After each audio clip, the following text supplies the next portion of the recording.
Acharam todos aí então? Glória a Deus.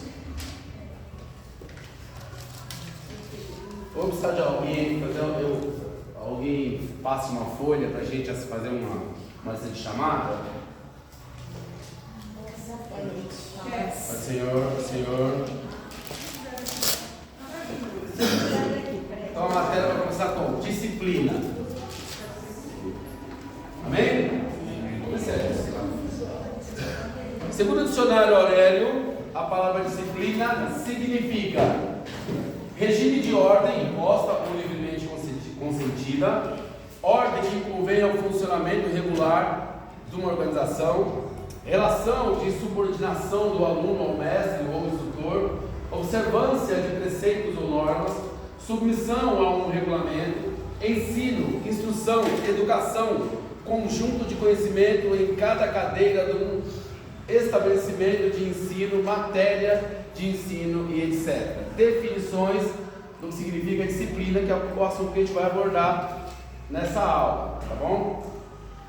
Então vamos lá. Como vimos, o vocábulo disciplina é bastante abrangente, mas tem significados análogos. No entanto, o nosso estudo sobre a disciplina é voltado para a educação cristã. O homem que quiser sorver os profundos mistérios de Deus contidos na Bíblia Sagrada e nos ensinamentos de Jesus, precisa ele passar necessariamente por uma disciplina orientadora. A palavra disciplina suscita sentimentos desagradáveis na mente de muitas pessoas. Para muita gente, disciplina é sinônimo de sacrifício, sofrimento e renúncia. Comparamos a disciplina com um rio que, espraiado pela extensão de 1 quilômetro para a direita e para a esquerda, tem pouca força, porque a sua largura é grande e a sua profundidade é pequena. A força, porém, está na verticalidade, assim como a fraqueza está na horizontalidade. Se estreitarmos as margens deste rio, entre dois paredões de ferro e cimento, até acusar apenas 100 metros de largura, será muito maior a sua força, porque a sua profundidade cresceu na razão em que a sua largura decresceu. E se conseguíssemos reduzir o volume de água a 140 metros de largura, seria irresistível a força das suas águas, agora transformadas em impetuosa cachoeira capaz de mover poderosas máquinas. Como foi que essa mesma água, tão fraca a princípio, adquiriu tamanha força? Unicamente pela disciplina, pela compreensão do seu volume em pequeno espaço. Submetemos o rio a uma espécie de sacrifício, de renúncia e concentração, e sua inércia estática de ontem se converteu na atividade dinâmica de hoje. Adquiriu vida mais abundante. Então vamos lá, nós vamos falar sobre a disciplina cristã, durante esse capítulo, e ele usou um exemplo aqui de um rio largo e extenso, que não tem muita força nas suas águas. Então ele deu um exemplo simples de você afunilar este rio, aumentando a profundidade dele e diminuindo a largura, e a água vira logo uma correnteza, e aí o mesmo rio que não tinha força ganha força. Ele quis dizer aqui simplesmente que nós somos capazes de muita coisa, mas por falta de disciplina a gente não consegue. Então a disciplina condiciona, mostra para nós a força que nós temos em várias áreas da nossa vida, né? A disciplina vai servir para tudo, não só aqui na teologia cristã, mas em toda a nossa vida a gente é pautado pela disciplina, né? No trabalho, nos esportes, nos exercícios, né? A gente erra porque não tem disciplina, não somos disciplinados. Então somos, contrário de ser disciplinados, vamos colocar enxulamente falando, somos relaxados, né? E aí não usamos o potencial que nós temos, né? Então quando a gente é disciplinado para fazer alguma coisa, você disciplina o corpo. A força sempre teve no corpo, né? Você sempre teve essa capacidade. A mente sempre teve a capacidade, mas nunca foi disciplinada. E é sobre isso que a gente vai falar nessa matéria, tá? No princípio da disciplina parece matar ou diminuir a vida. Parece ser um empobrecimento e não um enriquecimento da vida humana. E muitos, principalmente, desanimam nesse estágio inicial e voltam atrás, preferindo o suave comodismo das planícies e a austera dinâmica das profundidades e alturas. Os que têm intrepidez de afrontar as dificuldades, iniciar e tomar sobre si voluntariamente as renúncias necessárias, acabarão por verificar que a vida com estreita disciplina é incomparavelmente mais rica e fascinante do que a vida levada ao sabor dos caprichos e das veleidades do momento. Provavelmente são poucas as horas de folga do homem de vida disciplinada, mas essas poucas horas superam em qualidade e intensidade todas as quantidades e extensidades das muitas horas ociosas do homem indisciplinado. O mais fino sabor da vida humana nasce da disciplina, voluntariamente aceita e rigorosamente observada, a despeito de todos os caprichos e vaidades. Em contrário, dessa disciplina fazem arte também uma rigorosa pontualidade e a absoluta fidelidade aos compromissos assumidos. O homem disciplinado é austero consigo mesmo e indulgente com os outros. Não se perdoa facilmente a si mesmo a infração do seu programa e nessa espontânea serenidade e profunda suavidade. E nessa espontânea e autoimposta austeridade é que ele encontra o inebriante elixir de uma perene serenidade e profunda suavidade. O homem disciplinado é um homem altamente seguro da sua realidade interna. Não pensa pela cabeça dos outros, não age segundo a maioria. O homem é aquilo que ele pensa no seu coração. Quem pensa errado, vive errado. Quem pensa certo, vive certo.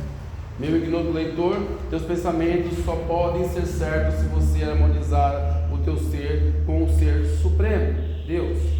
Sua consciência é a luz de Deus em ti. Sintoniza o teu agir com o teu ser e estarás em sintonia com Deus. A santidade da alma causa sanidade na mente e saúde do corpo. A plenitude espiritual transborda na vida material. Conhecereis a verdade e ela vos libertará. Faltou um pouquinho aqui no que nós lemos das benesses, dos benefícios de ser um homem disciplinado, uma pessoa disciplinada, né? A palavra homem surge aí como ser humano, né? Um ser humano disciplinado. Então nós vemos aqui que o ser humano, o ser disciplinado, ele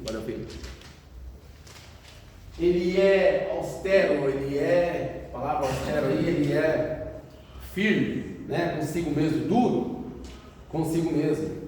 Que é o que a gente está falando, sobretudo na vida. Você tem que ter essa dureza com você mesmo, de você não deixar você relaxar. Ó, o curso começou agora. Então daqui a 3 meses nós vamos estar vivendo na prática o que é ser ou não ser disciplinado. Entendeu? Na prática, daqui a 3 meses a gente vai olhar para a sala e nós vamos ver quem entendeu a matéria de ser ou não disciplinado, né? E a gente está lendo aqui que o ser disciplinado vai te trazer muitos benefícios, vai ser muito melhor para a sua vida. E isso realmente é incrível. Isso realmente é incrível, né? Por exemplo, quando você estuda, quem já tentou fazer um curso online, por exemplo, um curso online sem disciplina, eu já tentei fazer, terrível. Não consegue, você tem que ter muita disciplina, muito mais do que você estar aqui ouvindo alguém falar, né? Porque tudo te chama a atenção. Então a gente tem que dizer, ó, você quer ver uma coisa muito simples, que às vezes a gente não pensa, a gente às vezes não tem disciplina para orar. Para orar a Deus, a pessoa tem que ser disciplinada.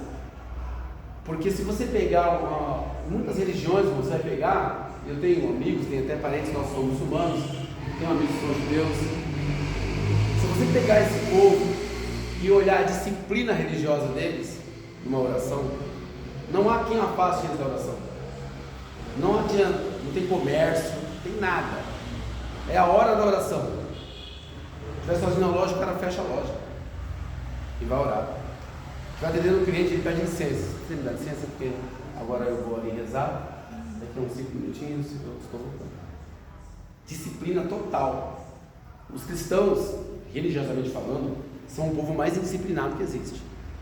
Disciplina, quando Paulo fala sobre culto a Deus e o culto ter ordem e decência, você não tem disciplina. Por que o pastor tem que chamar a atenção? Porque ele levanta, porque conversa, porque isso, porque aquilo? Porque não tem disciplina. Porque não está disciplinado, não fui disciplinado. E isso vai cair lá na primeira aula. Desde criança já vai ter acontecido isso. A gente, a gente já veio para a igreja estava formada, já era indisciplinada, na verdade. Porque a palavra disciplina na igreja, como a gente deu no começo, era apenas ligada ao castigo. O irmão pecou, está em disciplina. A gente chama, está de banco. As denominações antigas falam, é que ele está de disciplina. Está cumprindo uma disciplina. E a gente vai distorcendo a palavra disciplina dentro da igreja. E todos nós deveríamos realmente entender o que é isso, o que é ser disciplinado, o que é condicionar-se. Pode fazer uma crítica aqui, a gente está tendo, eu gosto mais de ouvir. A disciplina começa pelas mães com as crianças aqui na igreja. Porque eu sempre fui católica, sempre fui para a missa. Eu nunca comi na missa quando eu era criança, uma bolacha, um biscoito, nunca. Então, por que os filhos daqui, os nossos filhos, eu também tive filho pequeno na igreja, né? Embora eu nunca dei nada para a Rebeca dentro da igreja. Eu levava uma marmitinha, eu saía de dentro da igreja e ia lá na salinha dar a janta dela. Sempre fiz isso. Mas, gente, parece que pisou dentro da igreja, abre para colocar bolacha para as crianças comer. Gente, pelo amor de Deus. As crianças têm os adultos, infelizmente, a disciplina ela é característica. Não deveria ser, está errado. Não é generalizando. Se você olhar que a igreja está impecável, está linda, ó, bonitinho, bonitinho. Só que tem um curso para se fazer. Entendeu? Aí você olha assim, eu tenho vontade de dar uma casa de dar, mas por Deus, que está me dando, gente. Você vai levantar e dizer assim, não pela criança, não é mas é porque, ó, desculpa, é o que não. Mas aí está em cima da criança, eu não posso fazer tudo dentro da igreja, eu não posso. Na aula passada a gente falou sobre isso, desde criança, as crianças aprenderem como é. A criança tem que aprender a ser um crente, um cristão dentro da igreja, desde criança mesmo. Então, desde criança ela vem aprendendo quais são os costumes. Infelizmente, os costumes são esses, entendeu? Então as crianças estão aprendendo os costumes que os pais estão fazendo mesmo. Então, os pais já chegaram e não foram disciplinados. O que acontece com a igreja é assim. A Dona Maria entrou, Dona Maria veio de uma outra religião. Dona Maria tem uma carga, tem uma bagagem. Dona Maria traz essa bagagem com ela. Só que quando a Dona Maria entrou, não teve o sentar e conversar da seguinte forma: Dona Maria, a senhora está entrando numa igreja agora evangélica e nós temos algumas normas, regras e costumes a se seguir. Que são esses? Olha, moça, eu participei de alguns motoclubes, clubes de motocicleta. Quando você entra num motoclube, o pessoal fala, aqueles bagunceiros, olha os bagunceiros vindo. Você entra num motoclube, a primeira coisa que o cara joga na tua cara é 3 páginas de estatuto, de regra. Leia isso aí e diga se você quer fazer parte desse motoclube. Leia primeiro. Ele convida você. Ele te convida, não, vem, a gente quer que você participe e tal. Daí quando você vai, tem uma reunião, tem uma entrevista com o presidente, com alguém que está ali na frente, e aí ele vai te dar um estatuto, hoje já manda lá no celular. Leia o estatuto, converse lá com a família e vê se dá para você. Se der para você, você vem. Porque se você vier, é isso aí que você vai viver. E tem disciplina. Tem disciplina. Não se faz, se fizer alguma coisa fora daquele estatuto, você é pego na disciplina. E a igreja não tem. A igreja, todas as igrejas têm aquela coisa rígida de, não é isso, mas é de apresentar as regras. E as pessoas entram com a bagagem de fora e as regras não são apresentadas. Porque cada um tem o seu conteúdo. Que nem ontem, a menina estava chorando na hora da... Não. Aí o que ele vai fazer? Então, eu tenho que para ela ficar quietinha. O meu Davi, todas as vezes deixa eu dar alguma coisa para ele ficar quietinho e para a mãe poder prestar atenção. Porque se a mãe não consegue ficar lá tentando fazer o neném parar de chorar, não é mais fácil não pode. Não, sabe o que é mais fácil? Eu que é mais fácil.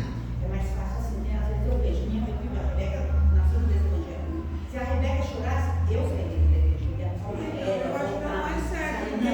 Peraí, então é assim, Eu já não acho. é errado, mas o erro não está só nessa hora. Como nós falamos na aula passada, essa criança é para ser assistida lá, entendeu? Nós estamos caminhando para isso, nós conversamos aqui na escola bíblica de novo a respeito disso. Essa criança, ela tinha que estar sendo tratada lá com criança, junto com as crianças, com a professora, direitinho, entendeu? É por isso que eu estou falando. Vem e a igreja, sabe? Ela infelizmente a palavra é bagunçada, né?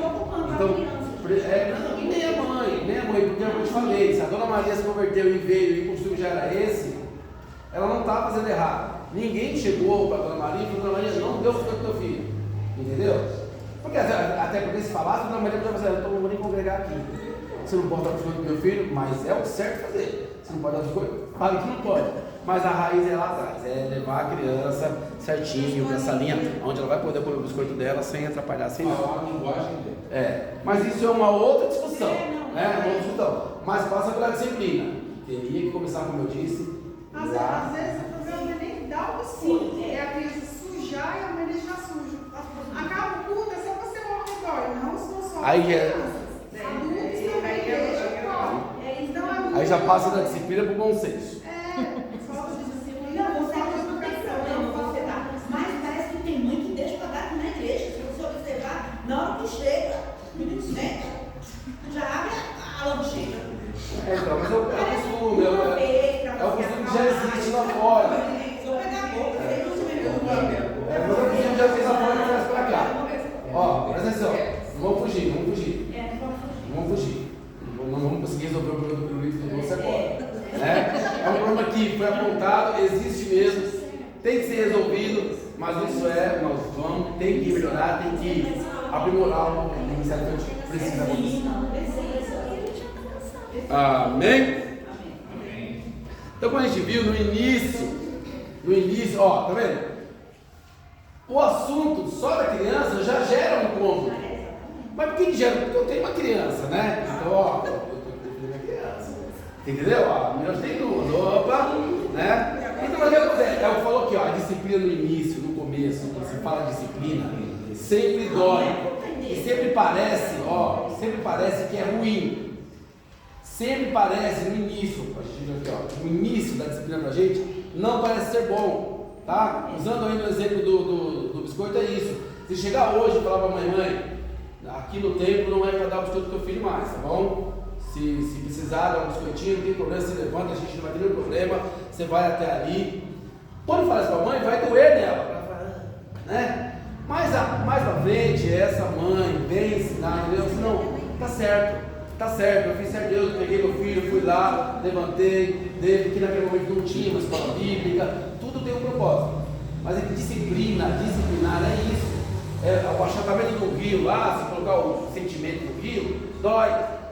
Vamos colocar aqui, hipoteticamente, o sentimento do rio, né? Doeria, né? Achatar ali, mas deu mais força. É isso que eu estou falando. No início, toda a disciplina é a criança. Você fala para uma criança, não põe o dedo na tomada. Para ela, aquilo dói porque ela quer pôr o dedo na tomada. E aquilo ali é um cerceamento de liberdade. Porque eu queria pôr o dedo na tomada. Entendeu? E quando ela não põe o dedo lá e tomar um chocão, não tem jeito. Mas depois, quando a gente cresce, a gente percebe que a disciplina do pai não é assim. Não, mas é que eu tô falando. Quando a gente está crescendo, a disciplina nos parece, os nossos pais, nos parece absurda. Nos parece absurda, não vá lá, não se misture com aquela pessoa, não faça isso, não coma isso, não beba aquilo. Tudo isso é ruim. É ruim para a gente estar recebendo a disciplina, a princípio. Mas depois a gente cai na consciência de que é bom, entendeu? Você é vó, você é suspeita, você não pode falar. Não, mas tira o Davi da diferente da menininha de 2 anos. O meu sobrinho de Eu já entendi. a Michelle, eu estava atrás dela, só observando, não ia falar na hora. Ela estava com dor nas costas, porque o Miguel tem o quê? 5 anos. Ela ficava com, mãe, eu quero colo, e ele chorar. Eu fiquei só observando. Aí quando a gente foi embora, ela, ai Miguel, eu tô cansada. Porque você tá cansada, ele tá no colo, você vai sentir. Você não vai ficar no colo da sua mãe. Aí eu olhei pra mãe dele, eu falei, não é problema da sua mãe. Você vai ficar sentado, você não é mais bebezinho, não. Resumindo, pastor, no outro domingo, eu falei assim, como é que vai ser o comportamento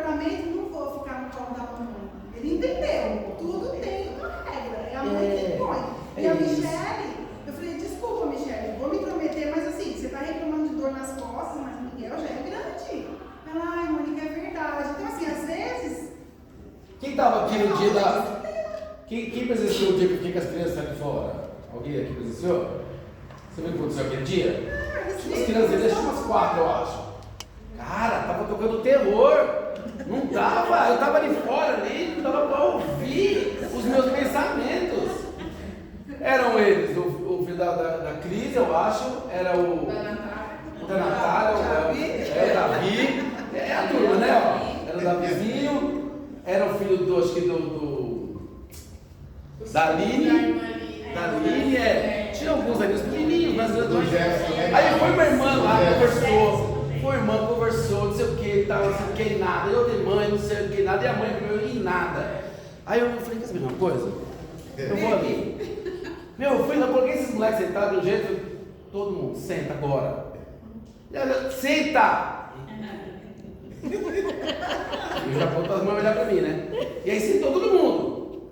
E eles são tão assim, são tão elétricos. O Davi e o Daniel, eles são tão inquietos que eles ficavam assim com a mãozinha assim, ó. Pra mexer no outro, sabe? O olhinho virava assim, ó. E eu falei quieto. E ficaram o tempo inteiro, ficaram quietos. E no final, depois me abraçaram, conversei com eles, ninguém ficou com raiva de mim. Mas é porque o aplicar a disciplina também é muito difícil, principalmente para as vovós. Eu não quero ser vovó com disciplina em alguma coisa. A vovó está aí para estragar a disciplina dos pais. Né, vovó? Uma menininha ontem de 2 anos. O Davi já está na escolinha, ele já sabe que tem regras. Tá bom. Agora os pequenininhos. Então tá bom, só os extremas que eu me exemplo de novo, só para você ver que no início a disciplina dói na gente, mas a gente tem que entender que a longo prazo ela vai ser muito boa, tanto para a criança quanto para o adulto, o obreiro, a vida toda. E assim, minha irmã ela é muçulmana e uma vez uma amiga dela trouxe uma menina pequenininha, já com véu. E eu perguntei, ela falou, mas peraí, mas o costume de vocês não é só depois que a menina, né, vira mocinha, né, que ela começa a usar ela, mas você não sei, ela fala assim, eu estou ensinando ela desde pequena para ela se habituar, para mais para frente ela não questionar, porque ela não quer usar o véu. Então, assim, as crianças, tanto dos muçulmanos, tanto dos judeus, eles são disciplinados desde pequenininho. É impressionante. Então, nós estamos na retaguarda, nós estamos fora da curva com crianças. A gente precisa realmente mudar isso, mudar esse padrão, né? Não tem jeito. Ó o versículo que eu vou ler agora, para deixar as vó em pânico. A estultícia está ligada ao coração do menino, mas a vara da disciplina a afugentará dele. Provérbios 22, 15. Vamos traduzir no bom português aqui? O menino é levado mesmo, mas você vai ter que dar uma chinelada nele de vez em quando, que é para ele entender que não é por ali não. Esses provérbios aqui, na linguagem de hoje, é isso aí. Os molequinhos são ligeiros, a estultícia no coração deles, eles querem aprontar. E a vara da disciplina, e é claro que mais pra frente vai falar sobre isso, não é a vara que a minha tia Sebastiana conhecia, tá? A vara é a vara de corona, a árvore chama corona, até hoje. Uma árvore que quando você tira as folhas dela, aquilo não quebra no lombo do milho de jeito nenhum, não é essa vara, é Jesus, tá? Eu sempre fui do ministério infantil, aí um dia a Vanessa era pequena, sempre veio lá, aí a Vanessa falou assim, lá em casa assim, minha mãe, olha, se não obedecer, não obedecer. E assim, eu não repudiei meus filhos, a Vanessa não apanhou, a Rebeca também não, assim, não precisou apanhar. Exatamente, mas ela dizia assim, minha mãe é assim, ela em casa ela ora, mas se não obedecer, ela pega o chinelo. Fala, filho. A Vanessa é toda dançarina. Na linguagem atual, Provérbios 22:15. É natural que as crianças façam tolices, mas a correção as ensinará a se comportarem. É isso aí, linguagem de hoje. Eu prefiro a minha linguagem de hoje. O menino é ligeiro, mas você dá uma chinelada, ele chega no lugar. A estultícia é a tolice, né? São tolos, sabe mesmo, é tolice de criança, né?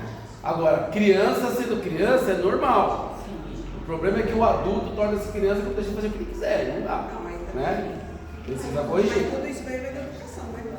Sim, claro. Da disciplina. A gente vai ver que educação e disciplina são diferentes. Vamos chegar lá. Vamos lá. Na infância, o homem é autodeterminante pelos pais e por outros fatores alheios ao seu ser. Então, na infância, tudo que veio de fora está moldando esse menino. Os pais, os tios, pessoas assim.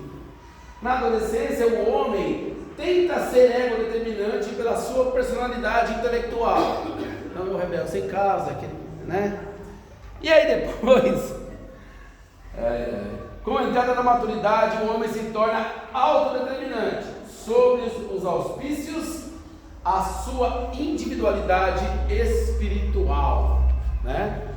Então, da inconsciência da infância através da semiconsciência da adolescência sobre o homem às alturas da plena consciência da sua adultez definitiva. Esse processo ascensional, subida, é sobretudo visível no setor filosófico e religioso. Então, o ser humano vai passar para as etapas aí da onde ele toda a sua formação de caráter vem do externo, vem de fora e vai moldando esse caráter. Depois, na adolescência, ele já quer se encontrar, e agora, quando é adulto, ele já é o determinante, ele já sabe tomar as suas escolhas, né? Por tudo aquilo, por toda essa disciplina que ele teve, se é que ele teve, na sua vida, tá bom?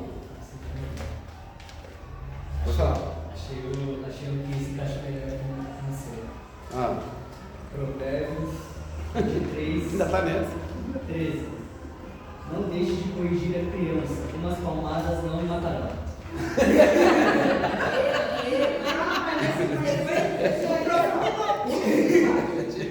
Esse vai ser Diego, o próximo dia da escola bíblica das crianças. Como já vimos, a disciplina às vezes suscita sentimentos desagradáveis, principalmente na criança e no adolescente, porque para eles a disciplina parece tirar sua liberdade, privando-os das suas fictícias ideias ilusórias. Mas, quando disciplinados a tempo hábil, ao se tornar adulto, reconhecerá o valor da disciplina e agradecerá quem o disciplinou. Bom, isso aqui é básico, né? O que a gente está falando. Bom, crianças sem disciplina, irmãos. A gente falou aqui de crianças sem uma educação cristã, que é uma igreja defeituosa. Lá na frente. Mas a criança no lar, também no social, é o que a gente está vendo hoje, inclusive, na nossa sociedade. A criança, você vê, quando ela foi para a base adolescente, ela se tornou ego-determinante. Então, o que é o ego-determinante? Então, eu vou fazer o que eu quero, o meu eu, é isso. E aí vem em cima dessa ego-determinância da adolescente, a mídia, as músicas, as subcelebridades, os desenhos, seja lá o que for, o mundo vai dizer para essa criança o seguinte: é isso mesmo. Se não tem ninguém para dizer para ela que não é isso mesmo, ela vai crescer essa pessoa egoísta, ela vai crescer essa pessoa indisciplinada, ela vai ser o adulto que, como vai ser, é perigoso pensar como vai ser a próxima geração, dessa geração que está sendo criada dessa forma.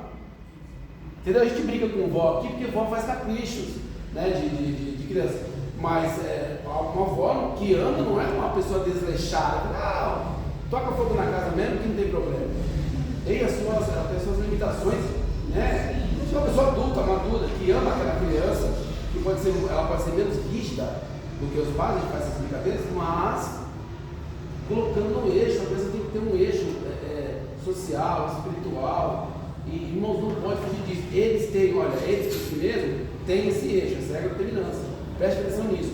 Eles estão sendo construídos pela mídia lá de fora. Por isso que eu falei para você dar o celular para o teu filho aqui na igreja, você está dando uma janela para ele sair. Então, foge desse lugar horrível e vai para onde você quiser. E aí ele vai para onde ele quer, no celular dele. Só que depois você trazer de volta para a realidade, aí tu sofre. É aquela história da criança pequenininha que bate na cara da mãe. E a mãe dá aquela risadinha, de sorriso amarelo, que me dá uma raiva quando eu vejo isso. Porque essa criança com 13, 14 anos, a mão dela pesa mais do que com 2, 3 anos de idade. Ah não, mas é uma criança, não entende nada. Meus irmãos, pelo amor de Deus, isso é muito básico, sabe? Os nossos pais, nossos avós já ensinaram isso. Não se bate, não se deixa isso. bater, morder, puxar cabelo, falar, xingar. Não precisa ser cristão para saber que não é para deixar fazer isso. Né? Então vai Provérbios lá, 22. Fala 12 e depois é a sua. Eu tive assim, Pois é. eu tive pela diferença. No ano passado, o Davi estava numa escola normal. Esse ano, a gente já tirou ele e colocou ele numa escola evangélica. Por princípios evangélicos, né? E a regra só dele, sabe? Ele tem regra, até o ensino dele, o aprendizado dele melhorou. É totalmente diferente. Cristãos, quem Nossa, pode é fazer totalmente. isso. Ele já está sendo alfabetizado. Quem pode fazer isso Porque todas as coisas possíveis cristão, que é um erro que as igrejas têm, é um erro das igrejas evangélicas. Porque quando você procura em escola, sem ser as particulares, de ensino cristão, você vai encontrar os batistas, tem escolas, né? Presbiteriana, o adventista, tem tudo muito caro. Tudo muito caro, entendeu? Cadê as escolas gratuitas cristãs? Cadê as escolas formadas por igrejas que ganham milhões em dízimos de ofertas? Cadê essas escolas gratuitas para o bairro? O cara põe a escola e fala assim: traz o teu filho para a rede pública, pode trazer ele para cá. Mas eu não sou, eu não tenho problema com ser cristão, mãe, pode trazer o teu filho. A gente quer ensinar os princípios cristãos para ele. E encher essas escolas. Mas isso não enche caixa de igreja. E pastor não quer fazer isso. Então, a renda bruta da igreja não serve para educar a criança. E é por isso que a igreja vai ficando defeituosa. Vai ficando defeituosa. Quem pode pagar uma igreja, uma escola de educação cristã, vai pagar. E é ótimo, é muito bom. Entendeu? Mas é uma vergonha que exista nesse país. Escolas eu não sei. Mas eu já pintei muito creche, eu já pintei orfanato, eu já pintei muitas instituições de caridade que são espíritas, que não são cristãs. E eles atendem essa população.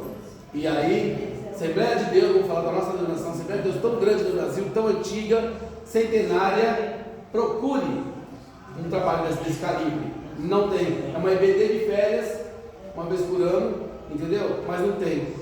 Porque quando eu entrei na igreja, meu primeiro ministério foi infantil. E era de dar dó. E aí, eu fiquei um tempo, e depois eu falei para a menina que saiu quando eu estava, né? Porque a menina que estava no ministério infantil, ela pediu uma ajuda para mim, né? E eu fui ajudar. E tinha um crachazinho de líder dela, ela era líder do infantil, né? Um crachazinho na igreja que eu coloquei, porque eu não colocar o crachazinho, líder do infantil. Aí eu fui ajudar ela uma vez, acho que umas 3 vezes, umas 3 semanas. Acho que na terceira semana ela pegou o crachazinho e fez assim: bem-vindo. E colocou com o líder e fugiu, foi embora. E aí, como você sabe, depois ela falou assim: esse é o ministério mais abandonado que existe na igreja. A igreja não liga, não liga. Tem recurso para os jovens, tem recurso para as irmãs, tem recurso para tudo. Mas para o infantil não tem um ventilador na sala infantil, não tinha um bebedouro na sala infantil. Por quê? E aí veio a toda a realidade que o cara estava se convertendo naquele tempo, bateu na minha cara na realidade: criança não oferta. Então não tem importância. Triste, mas verdade. Triste, mas verdade. Fala. Era sua. Fala sua.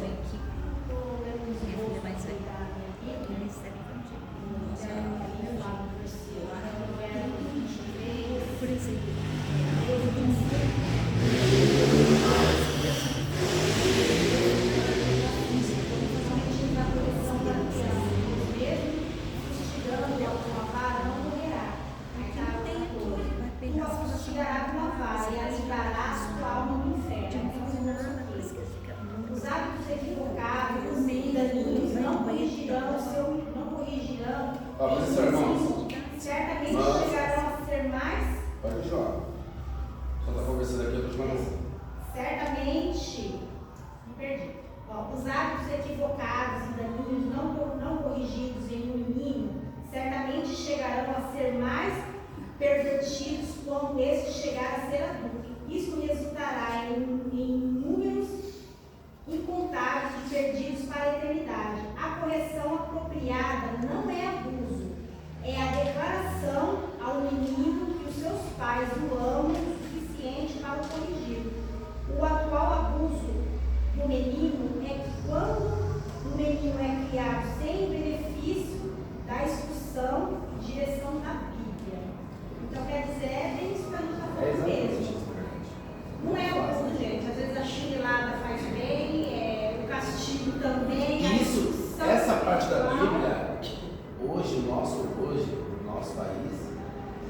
Não permite. Cerceia o pai de fazer isso. E hoje uma criança de 4, 5 anos vai aprender a falar. Já, a primeira coisa que ela aprende a falar é a lei da palmada. Vou te denunciar. Entendeu? Minha mãe vai à luz e ela fala, denuncie, vá. Vou bater em você e entregar.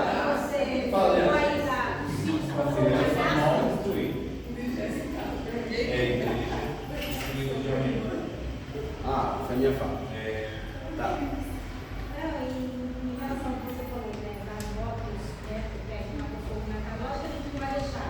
E falando nisso, há uns meses atrás, meu neto, Davi, falou assim, mãe, vamos pôr fogo na cozinha para o bombeiro vir aqui? Ela falou, filho, não pode fazer isso, vai pegar fogo na casa toda. Onde a gente vai morar? Ela falou, no telhado. Aí o que a avó fez? Catou e levou ele para conhecer o corpo de bombeiro. Lá eles dão instrução, a criança não pode mexer com fogo, isso, aquilo, outro. Isso é muito Nem bom. toda avó é doida. Se fosse a minha mãe, ia pôr no telhado. Quer morar no telhado? Tudo vai morar no telhado. Eu sou doida, mas eu não tenho juízo. A minha mãe ia pegar o menino e falar, quer morar no telhado?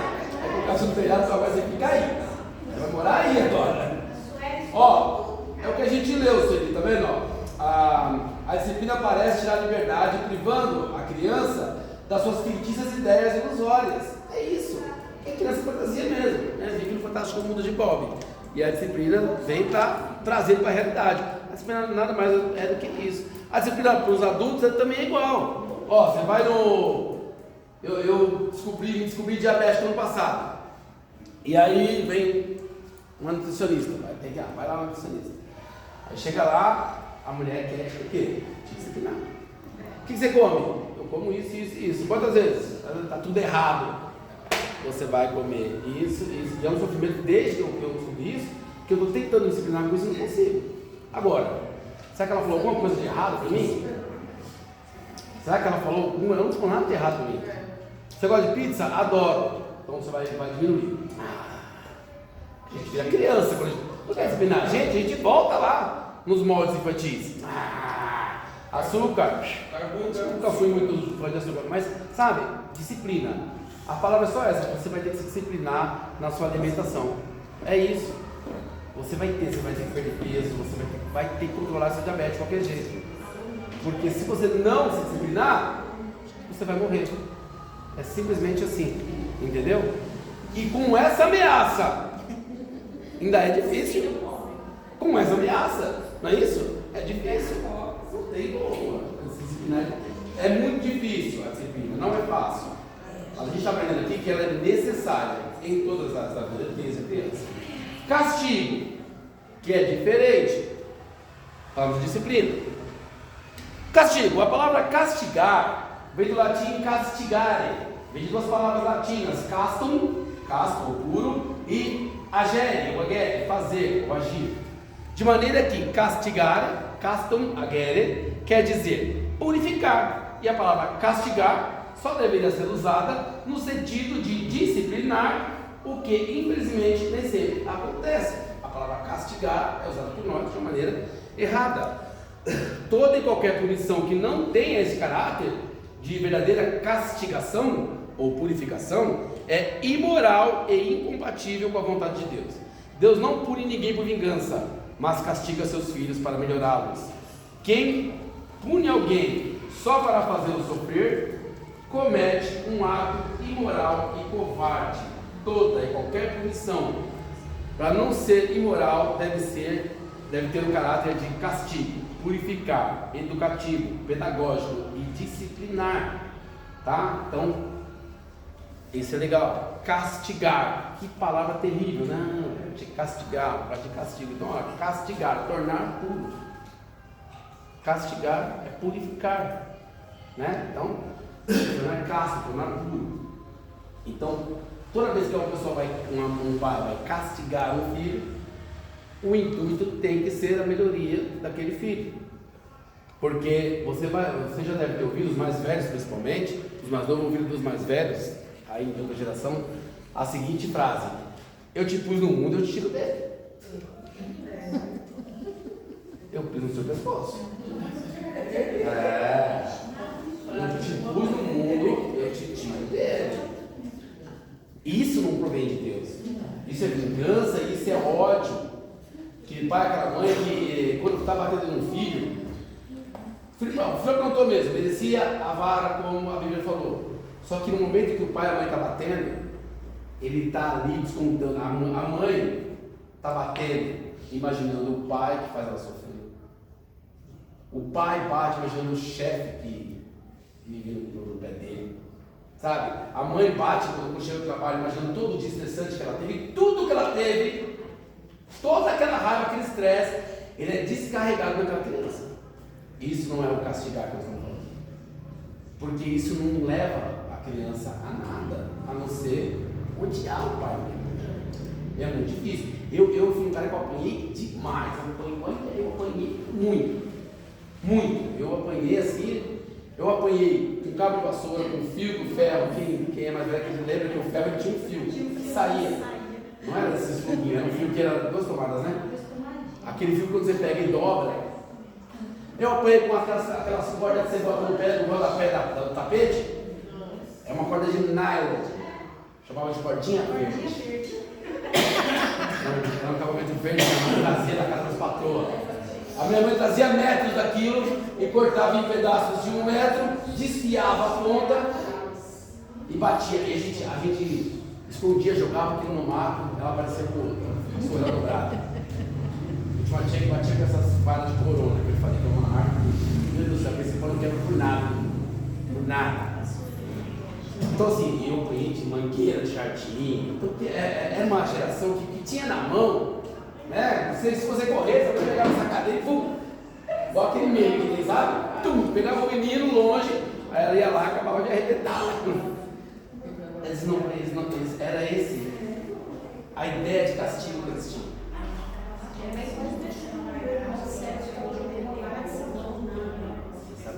Pastor, eu apanhei muito feito palmatório na escola. Também. Dava risada pra mim a palmatória. Eu ia no meio agora. Tinha isso. Aí eu saía pior que entrava. Tinha isso.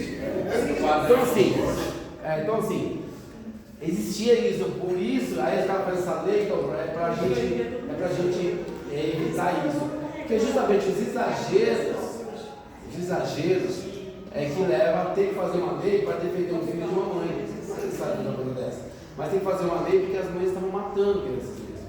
Matando, espancando até a morte. Até hoje, né? Hoje ainda tem. Ainda tem, claro. Bate, espanca até a criança morrer, até a criança ficar roxa lá no canto. Mas é justamente por causa disso, porque não está mais na cabeça dela ensinar.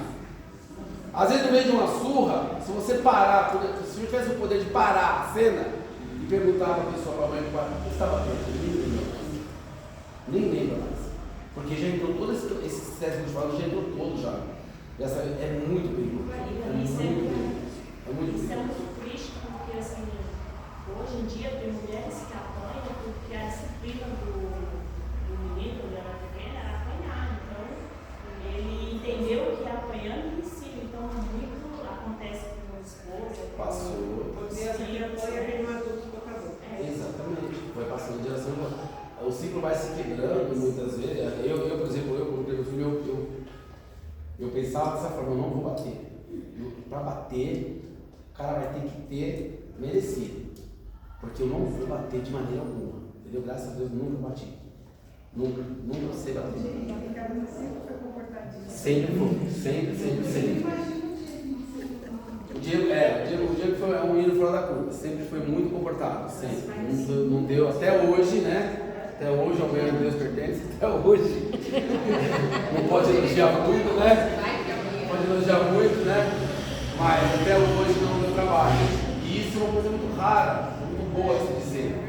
Muito bom de se dizer isso. Muito raro de se dizer isso. Uma pessoa com 19 anos quer atravessar da adolescência sem tomar uma pancada. O pai é muito difícil, né? Então assim, mas também é um compromisso também dos pais, né? Ter um diálogo, conversar.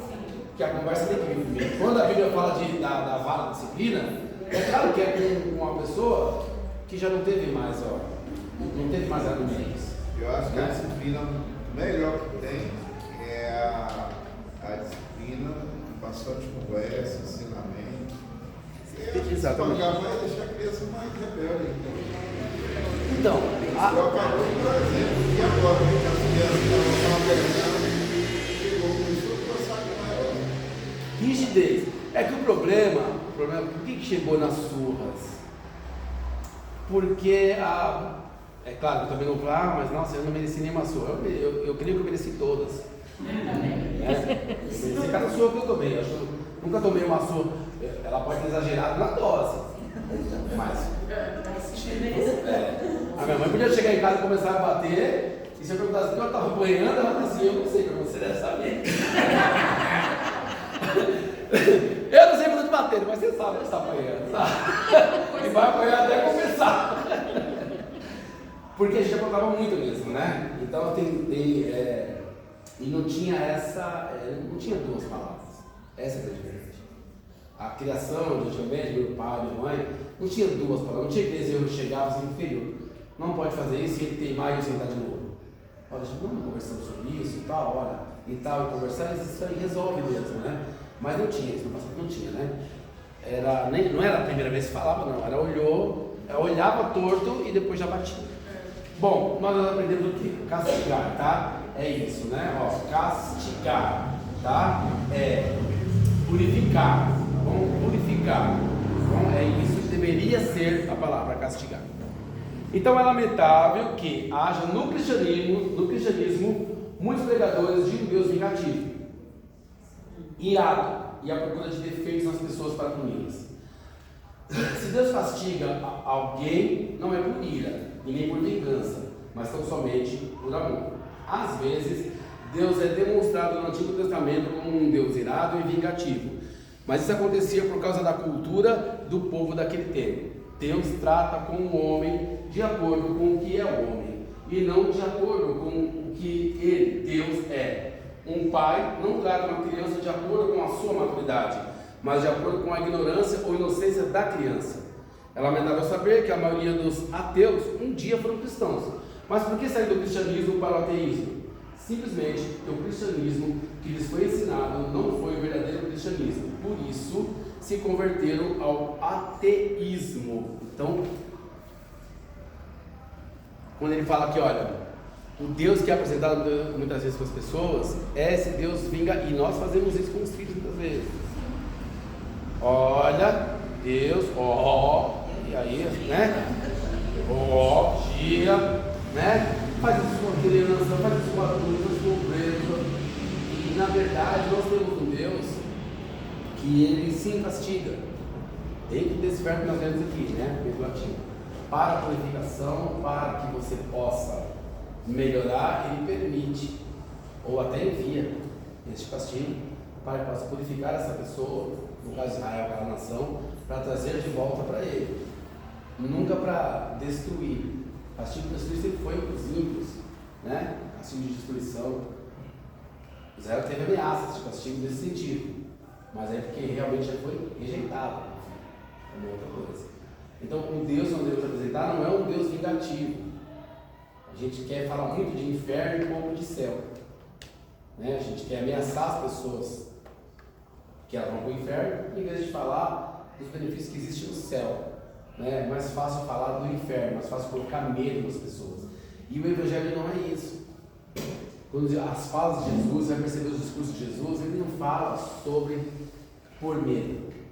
A fala dele não é de medo, eu vou colocar medo nesse povo para eles me seguirem. A igreja fez um tempo depois.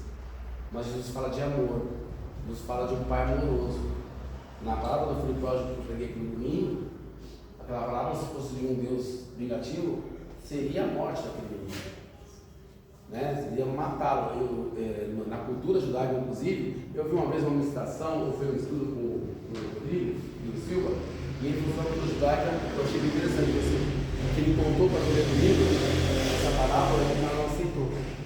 O cara falou assim, isso deve ser mentira, isso não pode ter acontecido, porque um judeu jamais falaria isso, um judeu nunca, e se falasse seria apedrejado, seria morto.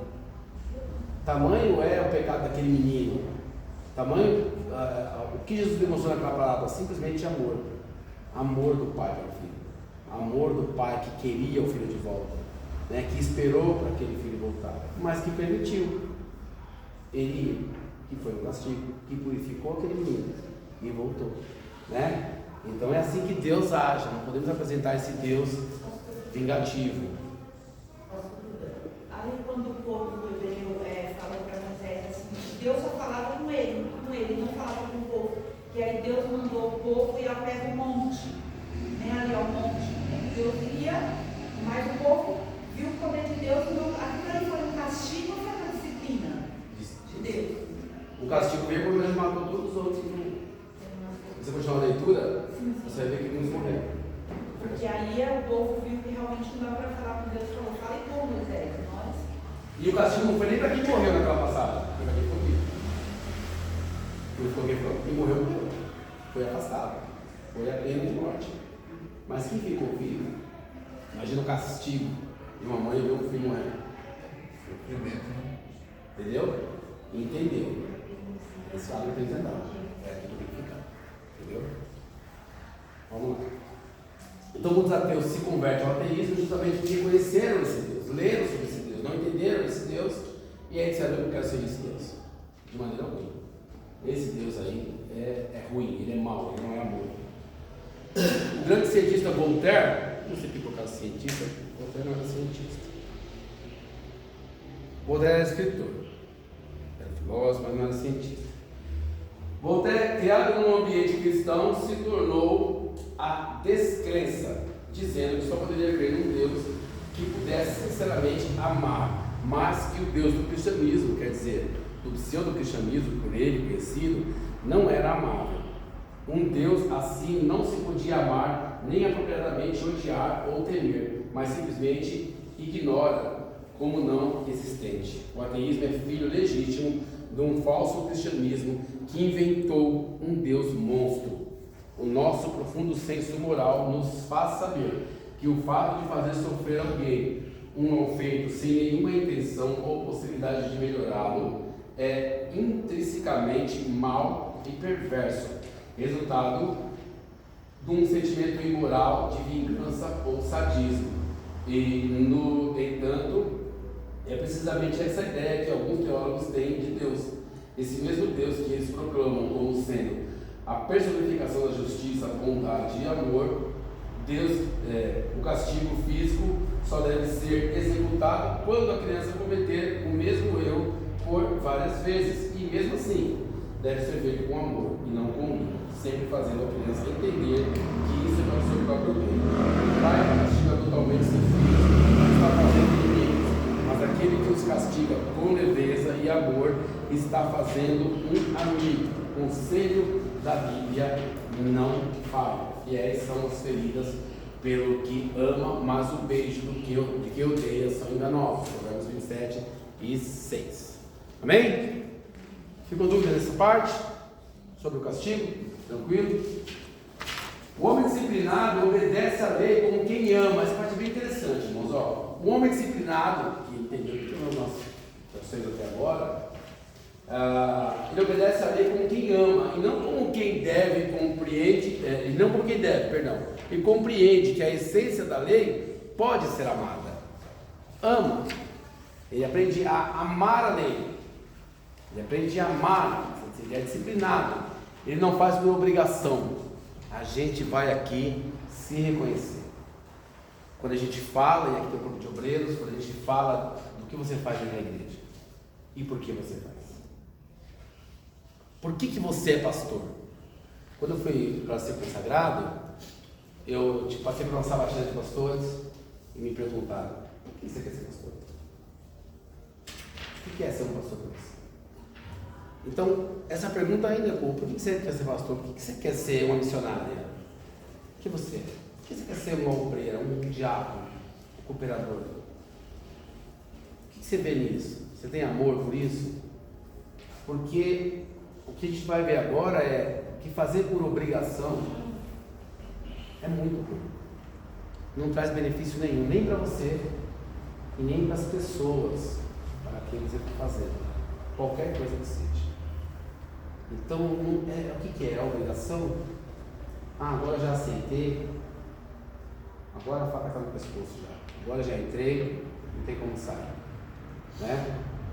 Onde estava a cabeça? Não sentenciou bem. Nossa, tem gente que se martiriza demais. Olha, acho que, na verdade, os pastores que eu conheci antes de eu me tornar um pastor, a maioria deles não gostava de ser pastor.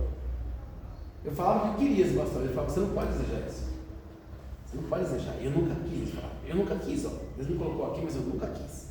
É um fardo, mão, é um peso, não é um peso que eles falavam.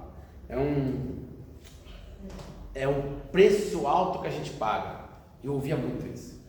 Nossa, você paga um preço muito alto de ser pastor. Eu não sei o que. Você não sabe o que está querendo, não sei o que. E eu li na Bíblia, quem deseja desculpado, boa obra, deseja. Eu falava, você está tão errado.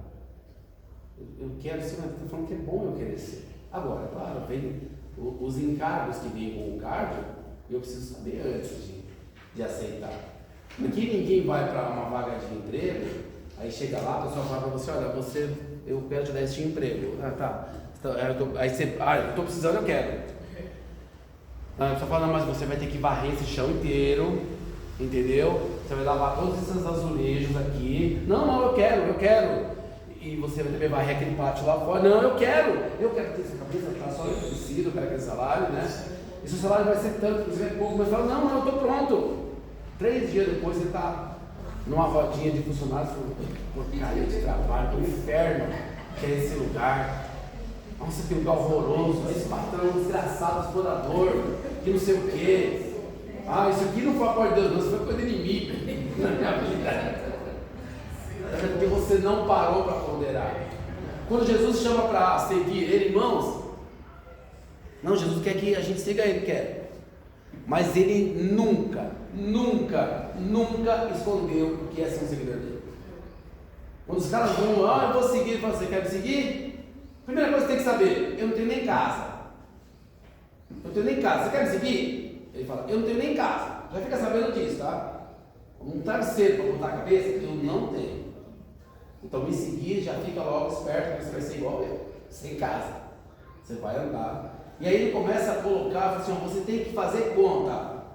Ele fala assim, olha, alguém que vai construir uma torre, ele fala, para quem vai querer seguir, alguém que vai construir uma torre, precisa calcular bem. Porque se não tiver material para construir até o final, as pessoas vão zombar dele. Um rei que vai contra um outro exército, ele tem que calcular com quanto faz, com 10 ou com 20 mil. Porque senão é melhor pedir arrego antes. E ele vai falando para quem quer seguir ele. Olha, está desencorajando, praticamente, né? Então, quem quiser me seguir, pegue a sua cruz, e aí ele fala de morte. Pegue a sua cruz e me siga. Tu vai morrer. Então, olha o currículo, né? E aí deixa na mão da pessoa. Você quer me seguir? Porque é assim, vai ser. Aí a igreja pegou isso e fez assim, ó. Você quer seguir Jesus? Você tem um carro, você vai ter 2. Você quer seguir Jesus? Você não tinha uma casa, agora você vai ter. Você quer seguir Jesus? Você é empregado, agora você vai ser patrão. Mentira! Mentira, mentira e mentira. Mentira! Jesus não tem nada disso para ninguém. Nunca ofereceu, nunca vai oferecer, nunca falou nada disso. Nunca falou. Nunca. Não vai encontrar Jesus prometendo esse tipo de coisa. Vai prometer que tu vai passar perrengue. Essa é a verdade. Entendeu? Então, as pessoas se enganam. Então, quando fazemos o que devemos, amamos o que... Não, eu adiantei aqui. O homem disciplinado obedece à lei como quem ama, e não como quem deve. Compreende que a essência da lei pode ser amada. A solução do último problema da vida está em querer o dever. Isso é, amar a lei. Quando não fazemos o que devemos, porque não amamos o que devemos, somos pecadores, rebeldes e obstinados. Quando fazemos quando eu faço o que eu devo, mas não amo o que eu faço, né? Fazemos o que devemos, mas não amamos o que fazemos, nós somos escravos da disciplina. Quando fazemos o que devemos e amamos o que fazemos, somos livres homens, livremente disciplinados e disciplinadamente livres. Olha que maravilha. Então, vamos começar aqui, quando eu faço o que eu devo fazer, mas eu não amo, eu sou pecador e rebelde obstinado. A segunda opção é: eu faço o que eu devo fazer, mas eu não amo o que faço. Eu sou escravo apenas da disciplina. E é nessa parte que eu falo para os obreiros, do cristão. Por que você faz? Porque o pastor Marcos mandou. Por que você vem? Porque o pastor Marcos falou. Por que você faz isso? Por que você ora? Por que você é escravo de uma disciplina que lhe foi imposta? Você não aprendeu a disciplina. Você teria que ser. A disciplina que foi imposta a você, você deveria aprender a amar aquilo que lhe foi ensinado. Mas eu não aprendi a amar. E a igreja ensinou isso por muitos anos, irmãos. E aí ensina. E aí ensina. As pessoas não amarem o que faz. Você tem que fazer, Deus te chamou mesmo, você tem que fazer isso, e você vai fazer, e você vê pessoas com grilhões nos pés, e você vê pessoas que vão para a igreja assim, ó, sabe? Ah, já estava a hora, tem que ir. E os filhos vendo isso em casa, entendeu? Sabe? Você não tem empolgação nenhuma para se arrumar para ir para a igreja, porque, é mais um dia, é igualzinho um emprego chato. É igualzinho, por que você faz esse emprego? Eu não tenho outro jeito. Eu não estudei, não me capacitei. Essa porta é a outra que me abriu para mim. Eu tenho que ir. Eu tenho que fazer isso. Não tem jeito. É a única coisa que eu posso fazer para viver. E aí você vai mesmo, ó. Porque, e eu não estou dizendo aqui que as melhores, as coisas que tem que se amar são as que você estudou muito, não. Porque, por exemplo, uma pessoa que trabalha com limpeza de casa, a chamada faxineira, se ela ama o que ela faz, ela faz o melhor trabalho do mundo, ela vai feliz, ela volta feliz, ela é mais feliz do que a pessoa que está pagando ela, que se acha o dono do banco. Eu pago essa mulher para limpar aqui, mas ela está feliz no que ela faz. Amar o que faz. É diferente, não precisa, só vou amar o que eu faço se eu for médico. Aí eu amo o que eu faço. Tem médico que não ama. Tem médico que está ali, ganha um absurdo de dinheiro, mas quando você senta naquela cadeira, você olha nos olhos dele, é ódio, rancor. Você não quer se enganar, ele se enganava. Você está fazendo o quê aqui? Só que está espiando, veio aqui. Não é?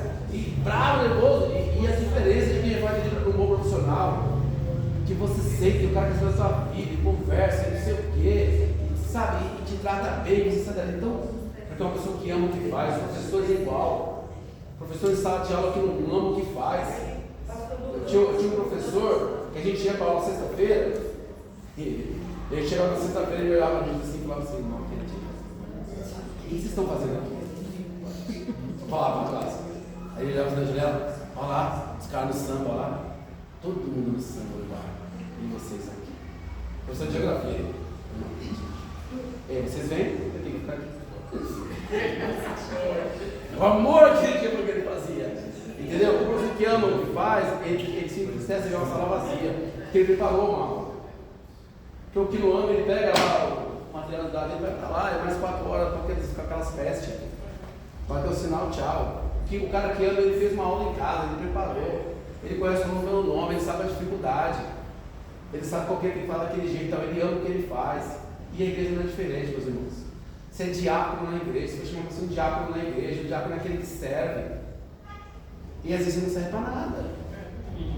Desculpa, mas é porque você não ama, você não está amando o que você faz. Porque ser diácono numa igreja é amar as vidas, amar as pessoas. Entendeu? É amar pessoas que vão chegar aqui de mau humor, que não vão nem te cumprimentar. E você chegar aqui com amor, assim, eu estou indo lá com amor, ser um obreiro da igreja, que eu falei aqui, acho que domingo na escola bíblica, de quando o pastor está fazendo um apelo, você está em lágrimas chorando, porque você sabe que tem alguém aqui que está precisando levantar aí na frente. E você fica ali chorando: Senhor, o Espírito Santo entra, faz algo e tal. É isso. Isso é amar o que faz. Amar o que faz é vir com prazer à igreja. Não é peso para mim ir para a igreja. Não pode ser peso, não é peso. Mas é muita coisa para fazer. Puxa vida, quando você entrou aqui, já existia uma agenda. Quando você aceitou o cargo, já te disseram: você vai fazer isso. E por que é estranho, então, né, para o obreiro? Quando você fala: não, eu tenho que fazer tal coisa. Nossa, falta de respeito, né?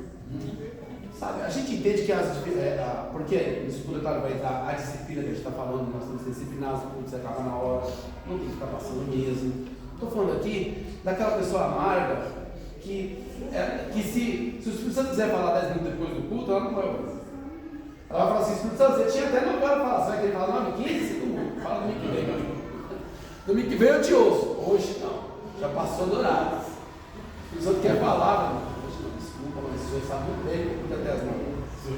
Foi isso que eu marquei com o senhor, até as 9. Quer falar agora? Eu vou assistir pela internet que você falou então, porque eu vou embora. É complicado. Então, amar aquilo que faz, porque é isso aqui, quando você não ama, você faz, você não deixa de fazer, você não ama. Você é escravo da disciplina, escravo do seu cargo, escravo só apenas do que o teu emprego ou a tua igreja está determinando que você faça. Agora, quando você ama, né? Deixa eu me achar aqui. Quando fazemos o que devemos e amamos o que fazemos, nós somos, olha que legal, nós somos livres, homens livremente disciplinados e disciplinadamente livres. Isso se traduz na fala do Paulo, quando ele fala assim: ó, eu sou um prisioneiro de Cristo. Ele fala, eu sou um prisioneiro de Cristo. Ao mesmo tempo ele escreve assim: foi para a liberdade que Cristo nos chamou. Parece contraditório isso, né? Caramba, ela foi para a liberdade que Cristo nos chamou, e agora eu vou criar um prisioneiro de Cristo, mas é aquela história não sei se vocês conhecem aqui esse que eu vou falar sobre o escravo da orelha furada. Já ouviram falar? Entre os judeus existia uma regra, um costume, onde o escravo servia aquele senhor por determinado tempo, e na lei judaica você não podia passar de tanto tempo, 7 anos, você tinha que alforriar, mandar embora, está livre. Mas, se o escravo tomou gosto por aquela família, pelo seu senhor, ele era bem tratado, ele gostou daquele lugar, ele poderia dizer ao senhor dele: eu não quero ficar aqui, eu não quero saber, eu quero a liberdade que está me dando, a minha liberdade está aqui. E aí se colocava aquele homem na porta da porta e furava a orelha dele, colocava-se um brinco nele, e ele era um escravo voluntário, ele continuava com aquela família. É o que o Paulo fala sobre a liberdade. Uma frase que o senhor escutou numa conversa que eu tive com minha mãe há uns anos, que eu guardei para mim e falo exatamente isso. Obrigação não traz amor, mas o amor traz obrigação. Isso, exatamente. A obrigação não traz. Exatamente. Mas o contrário acontece. Entendeu? Porque quando você ama, você se sente obrigado a fazer tal coisa.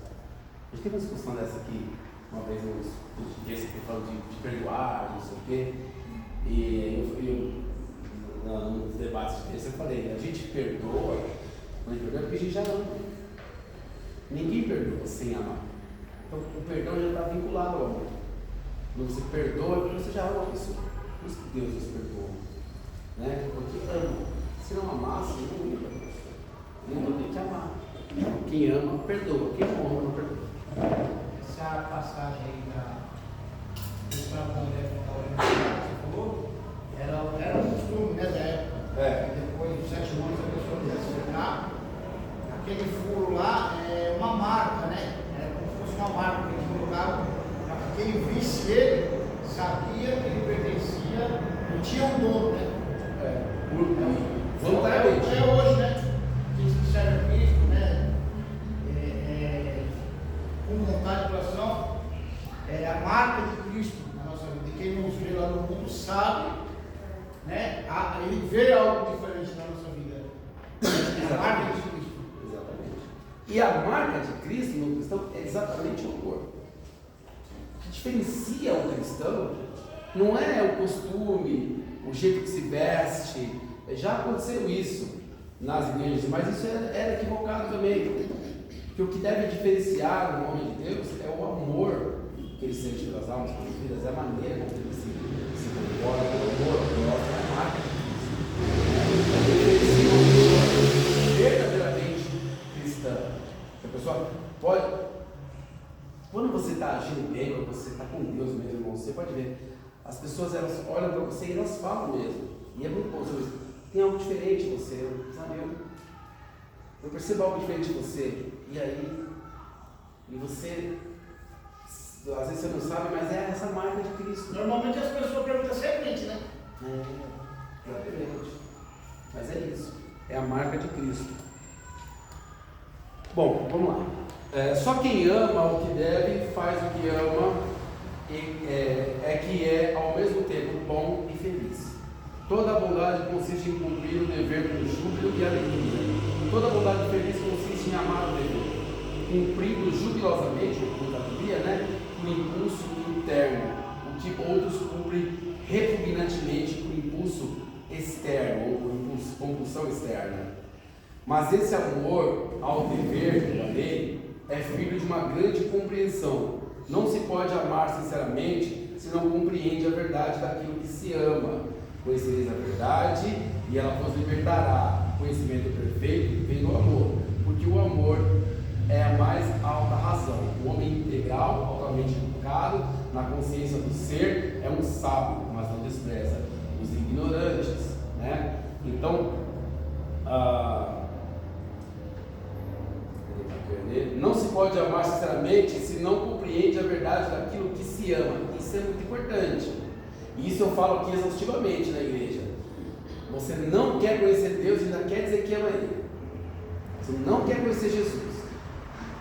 Porque as pessoas se enganam totalmente. Eu sou muito chato para essas coisas, mas é verdade. Eu conheço Jesus, tanto que eu levantei a mão e eu aceitei. Né? Mas tudo bem, você aceitou. Olha a situação de Jó. Jó é um homem íntegro, amém? Cara, gente boa, tão gente boa, que o próprio Deus apresenta ele como um servo bom e fiel. Deus se gaba de Jó. Então você está vindo, diabo? Dá um rolê lá e você viu o servo Jó. Olha assim, você viu o Jó? Você viu quem é o Jó? Você viu como ele é bom, como ele é íntegro. E aí acontece outra vez com o Jó, né? O diabo vai acreditar, o Senhor permite, tudo aquilo acontece. Mas eu não quero entrar nesse mérito, eu quero dizer que lá no final, a conclusão do Jó, bom, íntegro, fiel, é uma.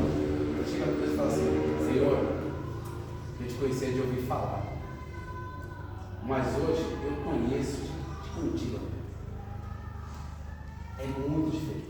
Ele era um cara crente.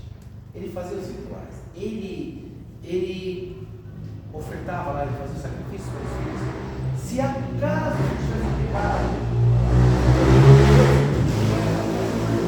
caso tenha pecado contra Jeová, eu já vou me garantir. Olha que cara íntegro, que cara religioso, sabe?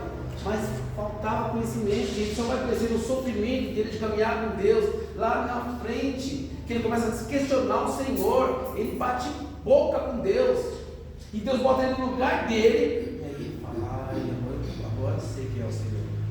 O Senhor que eu achava que conhecia era muito diferente. Era um Deus ritualista. Era totalmente diferente disso que o Senhor está se mostrando para mim. Por isso que eu falo, irmãos, como está escrito lá em Oséias, conhecer o Senhor e conseguir conhecer, é isso. Conhecer Deus é muito importante. A teologia não vai nos fazer conhecer Deus. A teologia vai nos ajudar no nosso ministério, vai nos ajudar a conhecer a palavra de Deus e tudo isso. Mas o conhecimento de Deus se dá aqui nesse lugar mesmo. Se dá nos cultos, se dá na escola bíblica, se dá nos estudos. É com esse cuidado que tem que ser crente. Porque sem conhecer, não tem como dizer que ama. É mentira. Entendeu? Eu amo Deus, mas eu não quero conhecer tão a fundo assim. Então é complicado. É muito difícil dizer que ama Deus. Né? Vai ser defeituoso esse amor. Vai ser defeituoso. Até porque qualquer pessoa. Eu falo muito isso com o Diego. Eu falo: Diego, você tem que andar de um jeito, cara. Pastor, você tem que andar de um jeito, cara, que é o seguinte. Sempre falei isso pra ele. Se alguém vier falar alguma coisa de você, pra mim, se alguém chegar e falar: eu vi o Diego fazendo tal coisa aqui comigo, eu só posso dizer duas coisas pra você. O que eu vou dizer pra ela? Mentira. Olha, eu só posso falar duas coisas pra pessoa. É mentira sua. Meu filho não fez isso. Ou eu podia dizer: eu sei. Ele não falou. Eu sei. Você não dá para comer novidade. Meu filho já falou. Ele deu uma cada vez.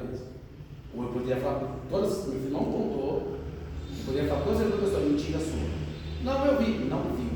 Mentira. Eu conheço meu filho. Então eu falei, esse relacionamento que eu queria sempre ser com ele. Eu preciso ter esse relacionamento com você.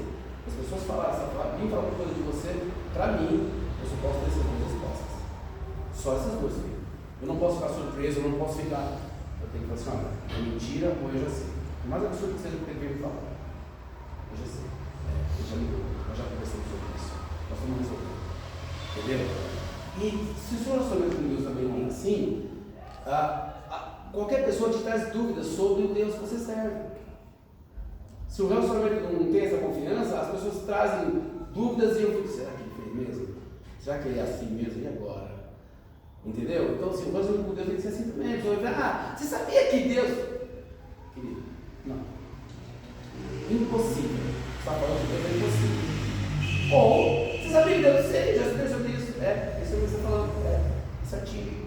As duas respostas, porque eu conheço o Deus que eu amo. O Deus que eu sirvo. Eu conheço, eu posso fazer isso. Deus precisa de defesa. Engana-se quem tem que defender. Eu preciso defender Deus. Gente cheia de na internet. Não, se defender, Deus não precisa defender. Deus não precisa de advogado. Deus é advogado, são advogados. Entendeu? Ele não sabe. A gente faz uma apologia, uma defesa da fé cristã. Você fala. Deus não precisa defender. Agora, a honra de Deus, né? Agora, eu preciso conhecer. Porque quando eu não conheço, as pessoas vêm lá de fora, vêm na internet, vêm em qualquer videozinho, lança lá alguma coisa que nem estudou, que é mentira. Porque, hoje um vídeo para o crente cair, só precisa começar assim, descobriram em Israel que, o crente já bota, você viu? Você viu que descobriram em Israel? Foi descoberto um manuscrito numa caverna que diz que, pronto, o crente já está vendo? Ixi, agora já era isso aqui. Sabe, não tem. Ou você vai acreditar nessa posição de livros que eu para nós, ou vai. Está fechado, o canão sagrado está fechado, o livro que está aqui. Todo o resto é essa Bíblia. Pode ser histórico? Pode. Não vou duvidar se for histórico. Olha, realmente, tem veracidade histórica, mas santa não tem, porque eu já escolhi no que eu acredito. E acabou. Mas está escrito no Alcorão, sempre. O Alcorão foi escrito de fato por um homem separado, um homem santo, que é um servo de Deus. Ele serve para você escolheu essa coisa. Eu escolhi ela, eu sou cristão, eu escolhi a Bíblia. Aí tem um monte de livro. Eu não estou falando que é mentira, está escrito aqui. Eu estou falando da Bíblia, que eu conheço. Disso aqui. Então precisa conhecer Deus, irmãos. Senão você não vai poder amá-lo como ele merece. Então vamos lá. O homem integral, altamente educado na consciência do ser, é um sábio, mas ele despreza os ignorantes. Ele olha as características, ele é genial, mas não exibe gênio, não é o exibidão, né? Ele é poderoso, mas não ostenta poder. Tem algumas referências bíblicas que vocês procuram lá, tá? Então o homem é bem disciplinado, tá? Ele é poderoso, mas ele não ostenta poder. Ele é puro, mas não vocifera contra os impuros, né? Isso aqui é aquele que agora é crente, aquele que, né? E sabe, é aquele... eu estou tentando lembrar aqui o versículo, mas é os dois homens que sobem, Jesus ao templo para orar, e Jesus pergunta qual foi justificado. Porque o que se auto-justifica, ele se sente puro e ele tem uma aversão pelo outro. Não sou como esse pecador. Não sou como esse publicano. Ofensa, né? Essa palavra significa ofensa, né? Ofensa, exatamente. Ofensa é palavra com simplicidade. Porque é assim, é muito fácil você se converter, irmãos. Você saiu de um engano. Agora é muito fácil apontar para quem está no engano, né? O cara bebe a vida toda. E tem muitos amigos que bebem, só que eles se converteram, graças a Deus ele se livrou disso. Mas agora a pior ralé do mundo é os caras que bebem. Ninguém presta, tudo vai para o inferno. Vocifera isso, sabe? Não há nele amor para aqueles que estavam lá. Quem estava lá até esses dias. É disso que eu estou falando. O cara que está aí vocifera contra aqueles que saíram daquele problema. E agora ele não tem amor para a questão. É aquele que Jesus fala assim, que devia uma grana e o rei vai lá e perdoa. Muito bom, vou pegar o seu dinheiro. Ele implora. Mas quando ele encontra o cara que deve para ele, ele engana o cara. Fala, tu vai me pagar.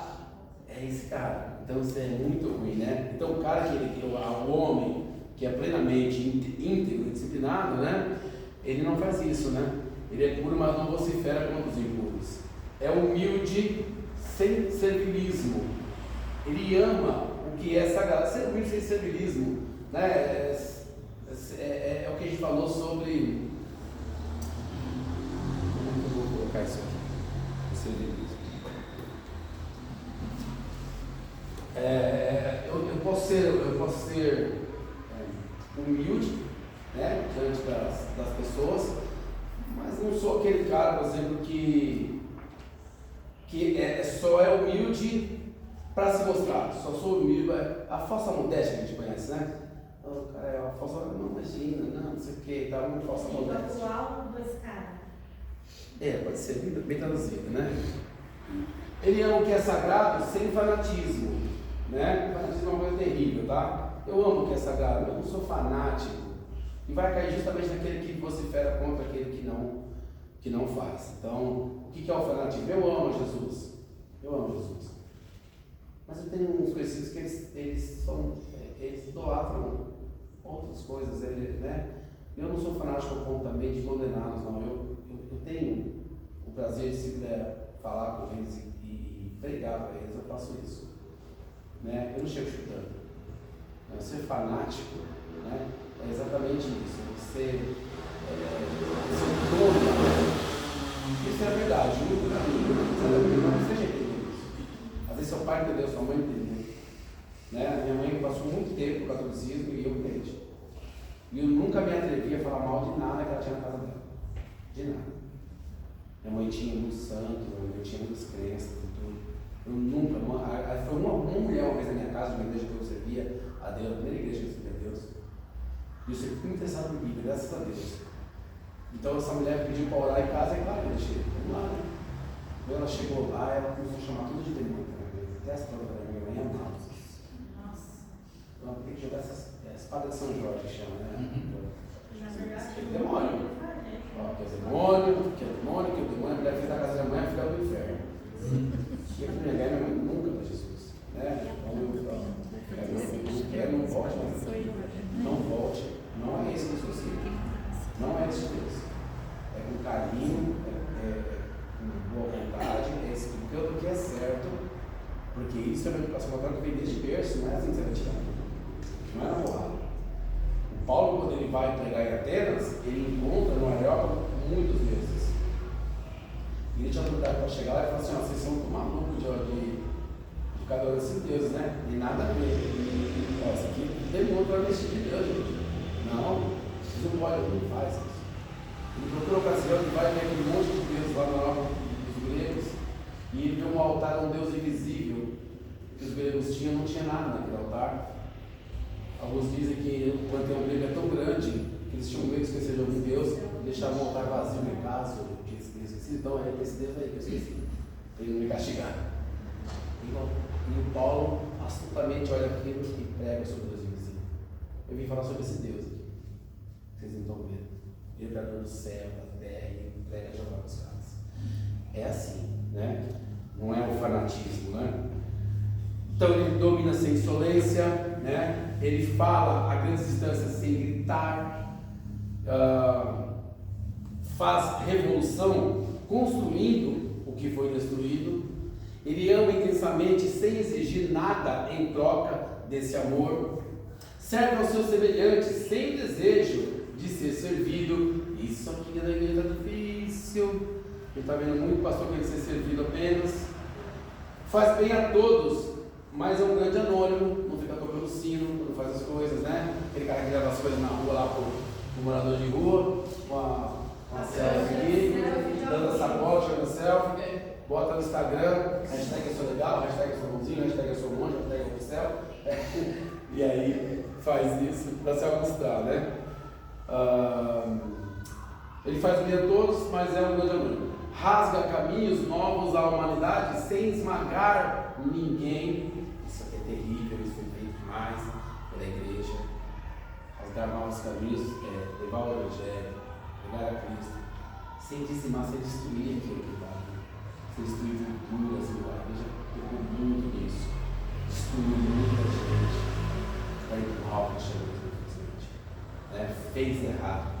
O cristianismo, de qualquer jeito, o cristianismo dá certo. É profético.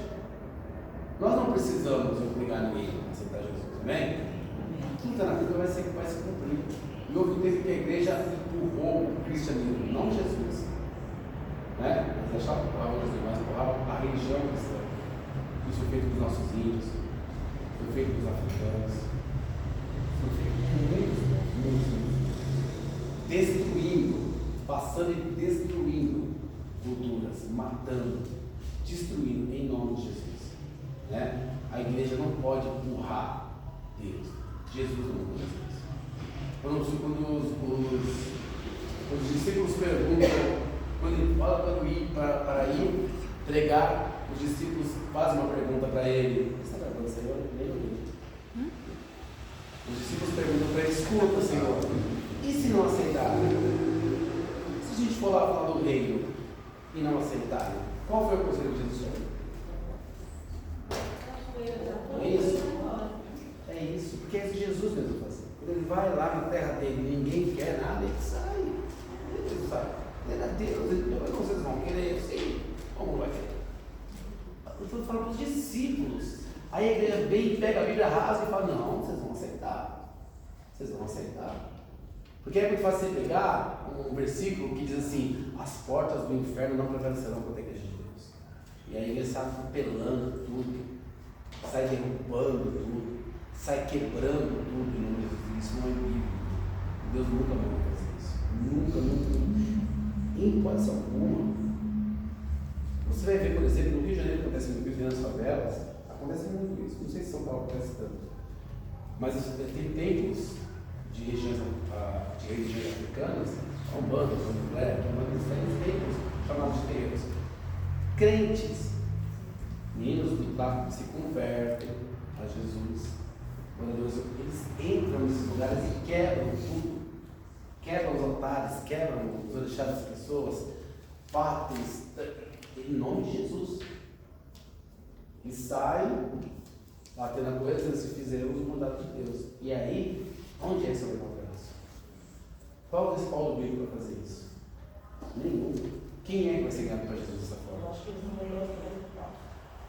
Eu acho que eles não leem as coisas. Não leem nada, exatamente, não leem nada, porque a única coisa que é empurrada para essas pessoas é: a igreja de Cristo vai avançar. A igreja de Cristo vai avançar. Quando eu entrei na igreja, o lema da igreja que eu entrei era São Paulo é do Senhor Jesus. Eu até hoje, da Renascer, Era São Paulo é do Senhor Jesus, esse era o lema. E aí quando a gente conversava com a liderança, a gente perguntou, eu perguntei, falando: não, porque a gente vai avançar de uma forma que toda a grande São Paulo seja tomada por Jesus. E essa igreja vai tomar e vamos ganhar tudo para Jesus. Então na minha cabeça romântica de novo convertido, eu falei: nossa. Assim, cara, você imagina o arrastão de Deus, Mas, nossa, meu Senhor, vai ser. E aí quando você começa a trabalhar com Deus, você começa a ver um pouquinho só, você já vê que não é assim. Você começa a ver um pouquinho só, você tem que apertar o seu pastor já. Você lê um pouquinho de Bíblia, você tem que apertar o pastor. Pastor, mas eu estava lendo aqui, Deus falou que se não quiser, porra, não. Isso já quebra. Quem lê um pouco já quebra a religião. Não, mas é o que eu mandar, tá? Então o senhor está mandando. Vou procurar uma igreja mais perto da Bíblia,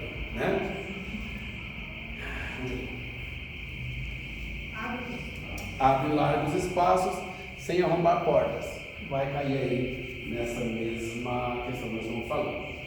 Amém, irmãos? A gente falou aqui de disciplina até agora, tá? De integridade no final aqui, mas de disciplina, de ser disciplinado, de como isso vai te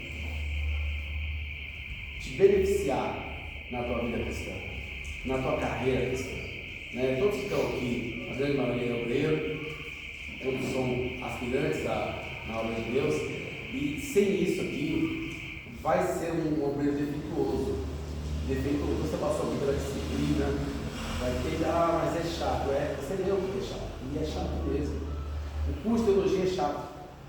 Esse seminário que vai chegar até o final vai ser super chato. Vai falar que a gente não entende, é assuntos que às vezes, sabe, isso me apeteceu, né? A gente tenta deixar a aula mais, né? Imaginando, mais contraída, mas é assunto que vai chegar assim, trabalho o dia todo. Até essa pessoa vai estar assim, vou lá muito, o pastor vai ficar lendo páginas e páginas, sabe? É complicado, é difícil, né? Mas é bom que o autor da Poxa escreveu logo no início. A disciplina no princípio, ela não parece legal. Até parece ruim de cercear a liberdade, da tua mente passar assim, o que eu estou fazendo aqui? Né? Um dia eu estava assistindo a minha série da Netflix lá, tá pegando fogo, né? A novela, enfim, coisa. E eu estou aqui escutando esse cara falar de disciplina. Mas eu tenho certeza absoluta, irmãos, que lá na frente, como eu estive no começo, nós vamos estar gratos por fazer isso, né? Por aprender, por estar lendo, ter se interessado, a menos que você desista. A menos que realmente você não curso abre meus olhos. Isso não é para mim. Eu entrei no curso e abri meus olhos. Eu realmente, isso não é para mim. O problema disso tudo, a palavra de Deus diz assim, ó, às vezes é melhor você não conhecer do que conhecer e rejeitar. Entendeu? Porque isso abre os olhos para quê? Caramba, então eu sou obreiro, tem que ser tudo isso aqui. Ninguém falou isso não. Tudo isso aqui, é tudo isso e muito mais. Né? Isso é só o começo, as primeiras páginas só, né? Tem mais algumas apostilas para estudar. Então assim, não é facinho. Isso é para a gente ver também que não é uma brincadeira estar aqui, né? Que tá naquela, você ficar aqui nessa porta de domingo, não é uma brincadeira. Você está naquela porta de domingo, não é só porque hoje é minha escala e eu fiquei aqui anotando os nomezinhos. Anotar um nome, por anotar, algo que a gente falou sobre amar, o que faz? Eu anoto o nome por não anotar. Então entrou o Joãozinho das Couves.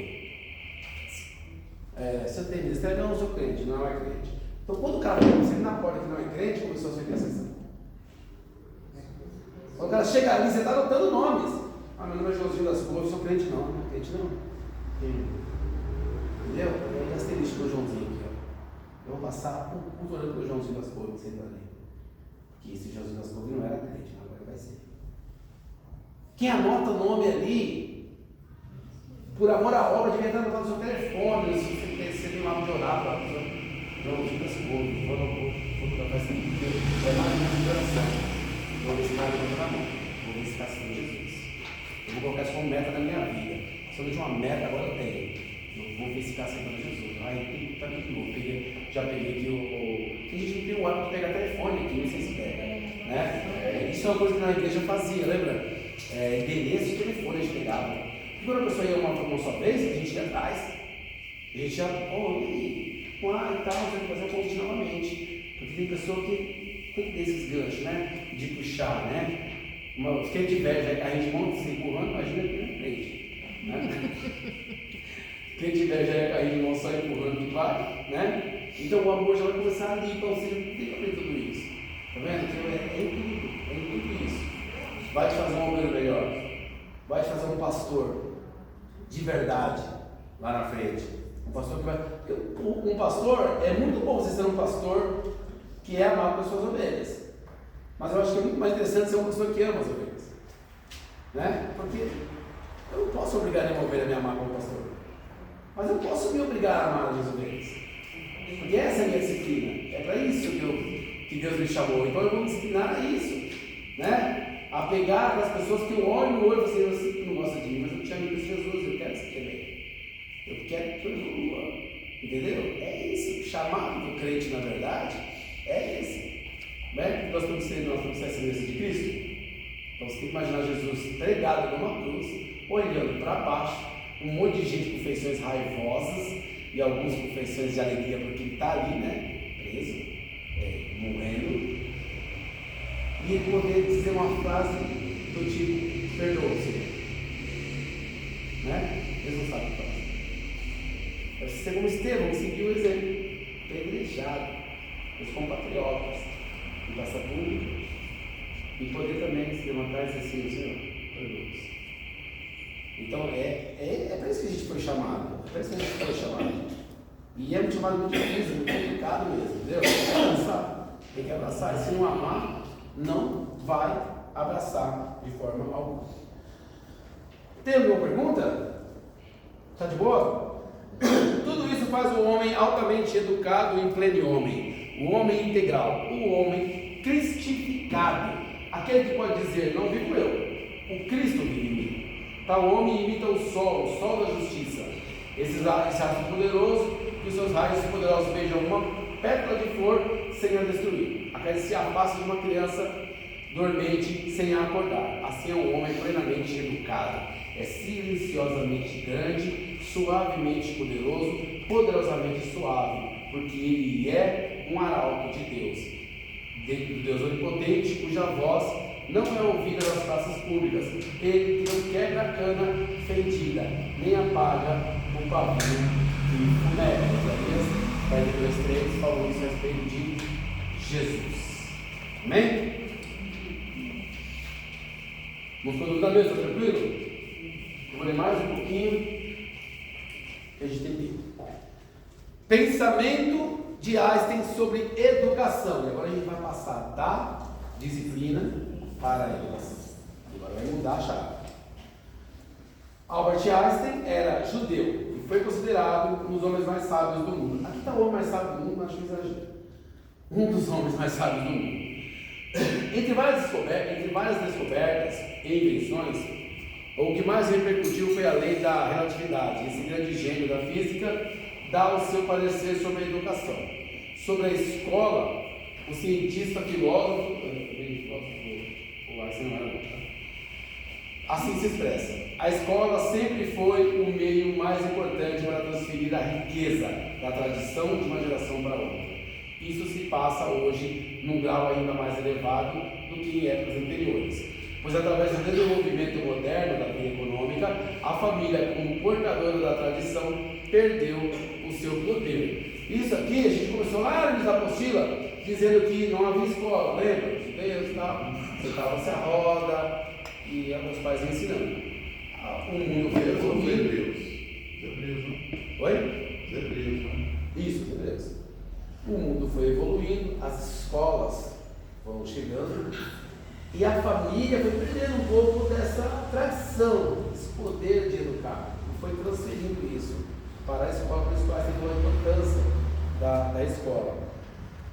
A continuidade e a santidade da sociedade humana, portanto, depende hoje bem mais da escola do que antigamente. Com essas palavras, Einstein declara que a educação de hoje em dia depende mais da escola do que dos pais.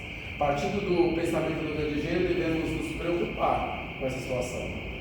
Isto é, não deixando a educação dos nossos filhos depender unicamente dos seus professores, numa escola, seja ela pública ou particular. Sabemos que a maior parte dos professores da escola secular não são evangélicos e por isso não podem educar nossos filhos, porque também não são educados, embora sejam instruídos.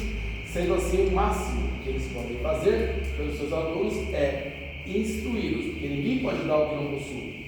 Um professor ateu não tem nenhuma condição de educar uma criança, embora podendo instruí-la na ciência, porque educação supõe religião. E um homem sem sentimentos religiosos é um homem carente de educação. A ciência enriquece a mente, enquanto a educação enriquece a consciência. A gente já fala muito sobre a diferença entre ciência, sobre instrução e educação. E aí, a fala aqui é o seguinte: o que o Einstein falou é preocupante, porque nós transferimos o que era o nosso papel, e eu falei isso para a escola, o que era para eu fazer, que o professor faça. Mas a educação, como eu disse aqui, ela tem que vir de casa. Porque a educação, ela vai estar incluindo também a religião dela, valores. A instrução do professor não vai incluir valores, não deve, na verdade nem deve. Eu mesmo sou contra, na verdade. Porque eu penso o seguinte, é meio contraditório o que eu vou dizer, parece ser, mas é se colocar no lugar do outro. Então, eu sou professor e sou evangélico, sou cristão. Se a minha classe de alunos dá para debater, 15, 14, 16, né? A gente pode conversar sobre religião, eu posso abrir esse assunto para eles. E podemos conversar a respeito, mas eu não posso impor a minha religião a eles. Porque na minha classe de alunos tem muçulmanos, tem umbandistas, tem católicos, tem budistas, tem ateus, e se eu não respeito isso, eu não posso exigir que respeitem o meu filho como cristão. Às vezes a gente vai na contramão, o pessoal fala assim, não, a escola não tem obrigação de colocar valores cristãos no seu filho. A não ser que seja escola cristã, por isso que é legal a gente contar com isso. Porque os professores são cristãos. Ainda que ele não seja, a cartilha dele é cristã. Mas na escola secular, o professor tem que instruir ali no ensinamento, na geografia, na matemática, na literatura, em qualquer coisa. Mas quando parte para a religião, ela tem que vir da minha casa, do que eu ensino do meu filho. Não adianta, professor, porque aí eu não posso também. Eu posso dizer assim, mas o professor cristão ele tem que falar de Jesus. Só que o professor LGBT também tem que falar das convicções dele. E eu tenho que deixar. E o professor que é satanista, porque tem, ele vai poder chegar e falar pro meu filho. Então não é para entrar na escola, na minha opinião, não era para entrar, eu estou mandando meu filho para a escola para aprender matemática, português, ciência, inglês, enfim. Não era para isso. Eu entrei numa discussão uma vez, há muito tempo, muitos anos atrás, eu era neófito ainda, muito velho. Mas veio um rapaz da igreja que ele foi daquele programa da Xuxa, um paquito da Xuxa. E ele se converteu. E essas celebridades, né? Só que ele foi para a África e ele abriu uma escola missionária. Na verdade, ele abriu uma escola. Ele abriu uma escola de futebol. Lá na África, ele estava evangelizando as crianças. E ele veio para o Brasil para arrecadar fundos para poder falar em uma das igrejas que ele era ali. A igreja de Montreal. Todo mundo fez uma grande festa para ele e tal, né? E missões na África, empolga, né? E o cara começou a contar. Mas o testemunho dele era o seguinte: olha, eu aprendi na escola de futebol lá. Porque todo mundo gosta de futebol. E quando você fala Pelé, todo mundo. E os pais, mesmo sendo muçulmanos na grande maioria, ou das religiões realmente africanas, eles deixavam os filhos ir, porque é futebol que está se ensinando. E é um brasileiro. Então o Brasil é respeitado por causa do futebol. E as crianças iam com a tenda da armada, ia lá, não sei o quê. E ele falou, mas aí a gente vem, tá, futebol, dele pra cá, dele pra lá, daqui a pouco senta eles na roda dentro da barraca, aí tome Jesus. Ele falou assim, tome Jesus neles. E aí, irmãos, muitos se convertem, e não sei o quê. Então é aquela alegria, igreja leve, tudo. E aí eu não me aguentando, pode vocês escrever? Aí eu levanto minha mão. Pois não, eu falei assim, eu acho que tá errado, você tá fazendo. Tá errado, irmão. Falar de Jesus. A Bíblia tem que falar a tempo e a fora de tempo. Ele falou, está errado. Qual é a faixa etária dessas crianças? Mas de 7 até acho que 12, tá? Já entende, filho? Está errado. Está errado porque assim, os pais mandaram eles para aprender o que lá? Não foi futebol? Então você entrou com uma mentira na África para falar a verdade? Foi tudo bem, você está falando que também os para Jesus. Mas se eles continuarem no caminho da verdade, e lá na frente eles lerem a Bíblia e ele falar para você assim, mentira, eles vão falar assim, mentira é pecado? Você vai falar, é. Quem é o pai da mentira? Você vai falar, é o diabo.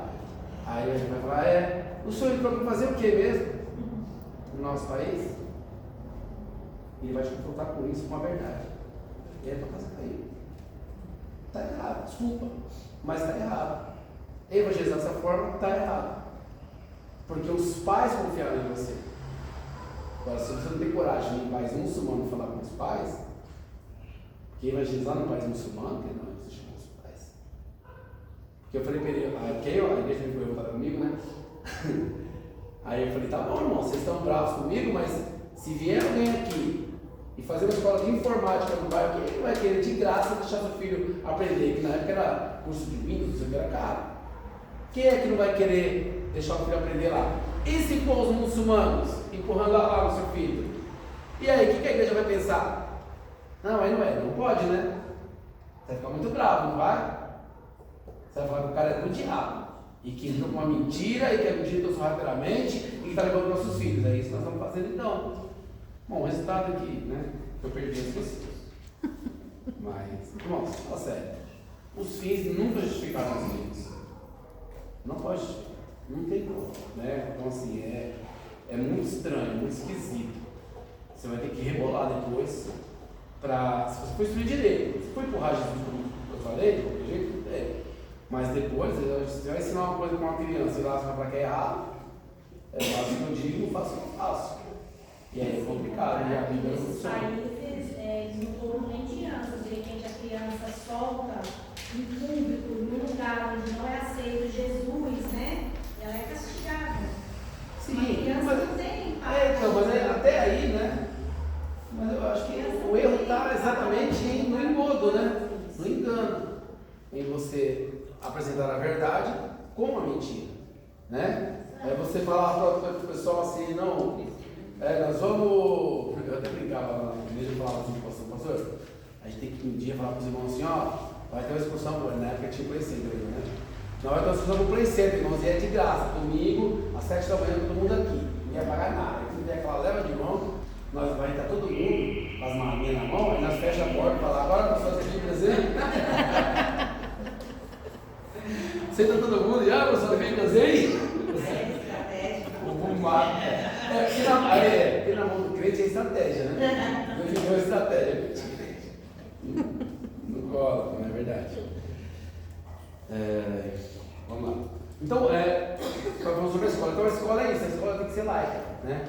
A escola, ela não pode ser cristã, senão se propõe a isso, claro, o Estado está falando, né?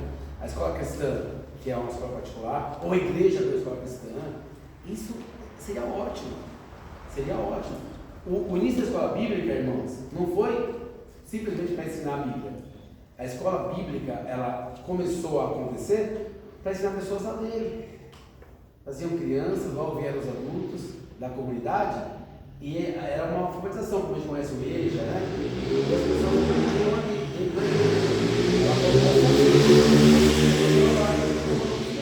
né? Mas é isso.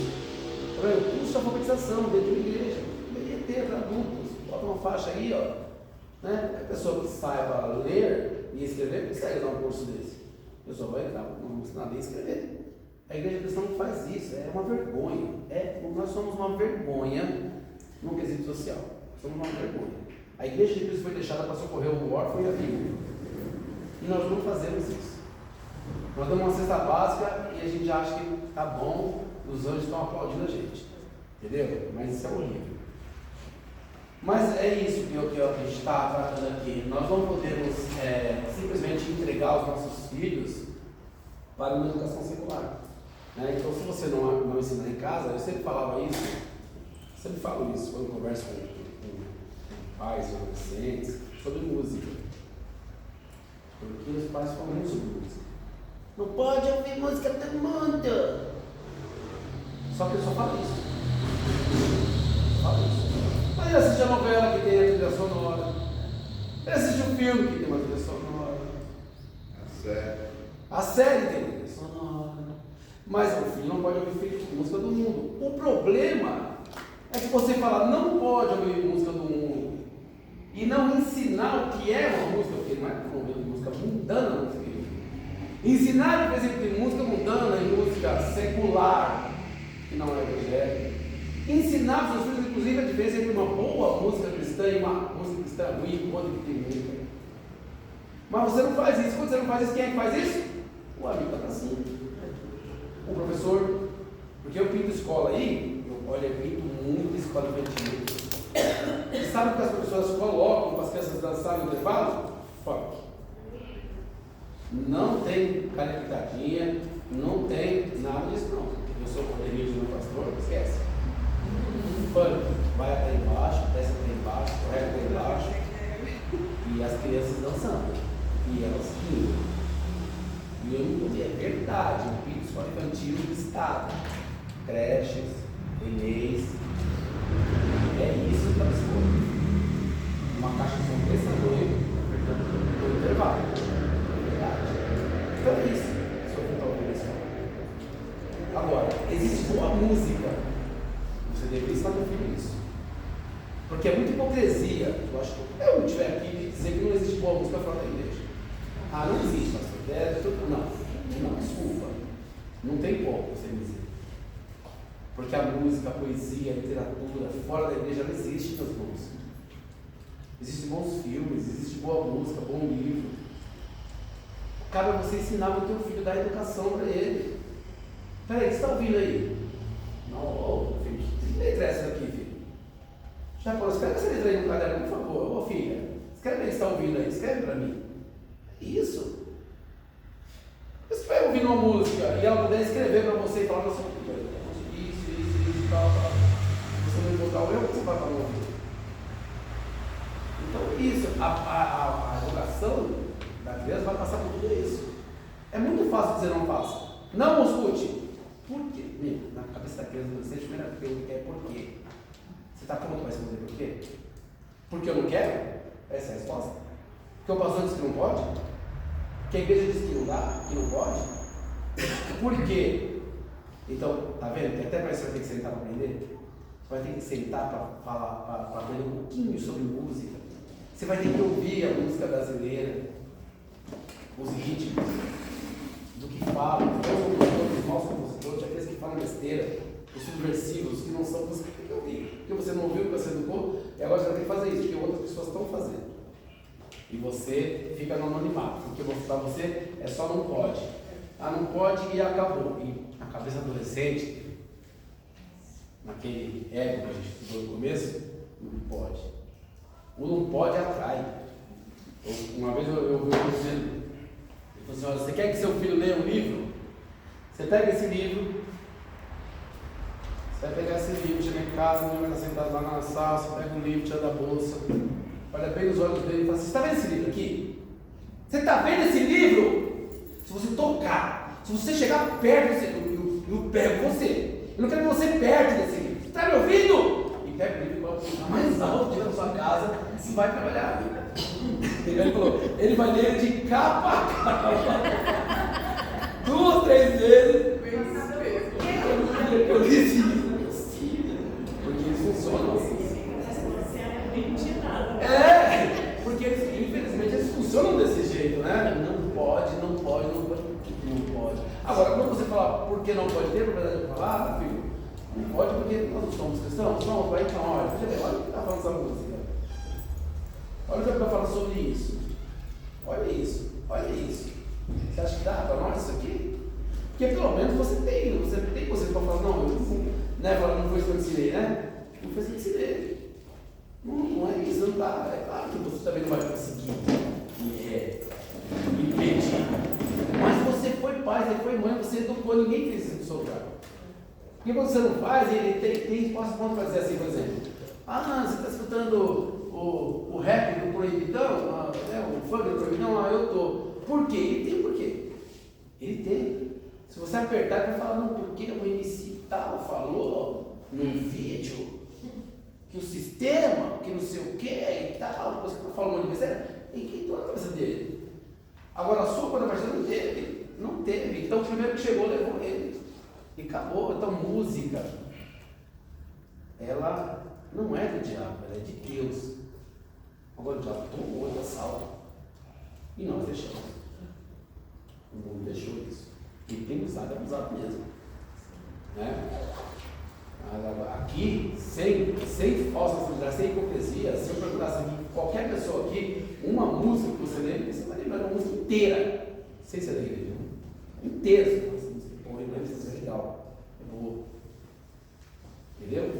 Então, cuidado com isso, né? Seja sábio, ensina a pessoa a ligar da verdade. Dê uma boa educação musical para o seu filho, que ele possa escolher bem. Isso é para música, para literatura, para filmes, para tudo. Né? Venha de você essa educação. Nós vamos terminar com 9h59, marca aí onde a gente parou. Hoje não conseguimos avançar tanto. A minha foi na página 20, mas essa é uma página a mais aí, né? 23. Então a gente vai falar, olha, na semana que vem sobre autoeducação e aloeducação, instrução e educação, como vocês conseguem chegar em usar sem abusar, abandono, o abandono com Deus, o andando com Deus e com os homens, até a instrução da inteligência e a educação da consciência. Vocês conseguem, na semana que vem, levar sobre isso. Tá bom? Amém? Pastor, Se ficou... Oi. A prova vai ser depois que terminar o ensino. Eu acredito que vai quando acabar cada disciplina, né? Eu acho que sim. O Santos não me deixou isso muito claro, se quando acabar essa apostila toda. Colar? Oi? A apostila toda? Pode colar Então, quando acabar essa apostila toda, né? Mas ele não me deixou claro se é uma, por exemplo, ó,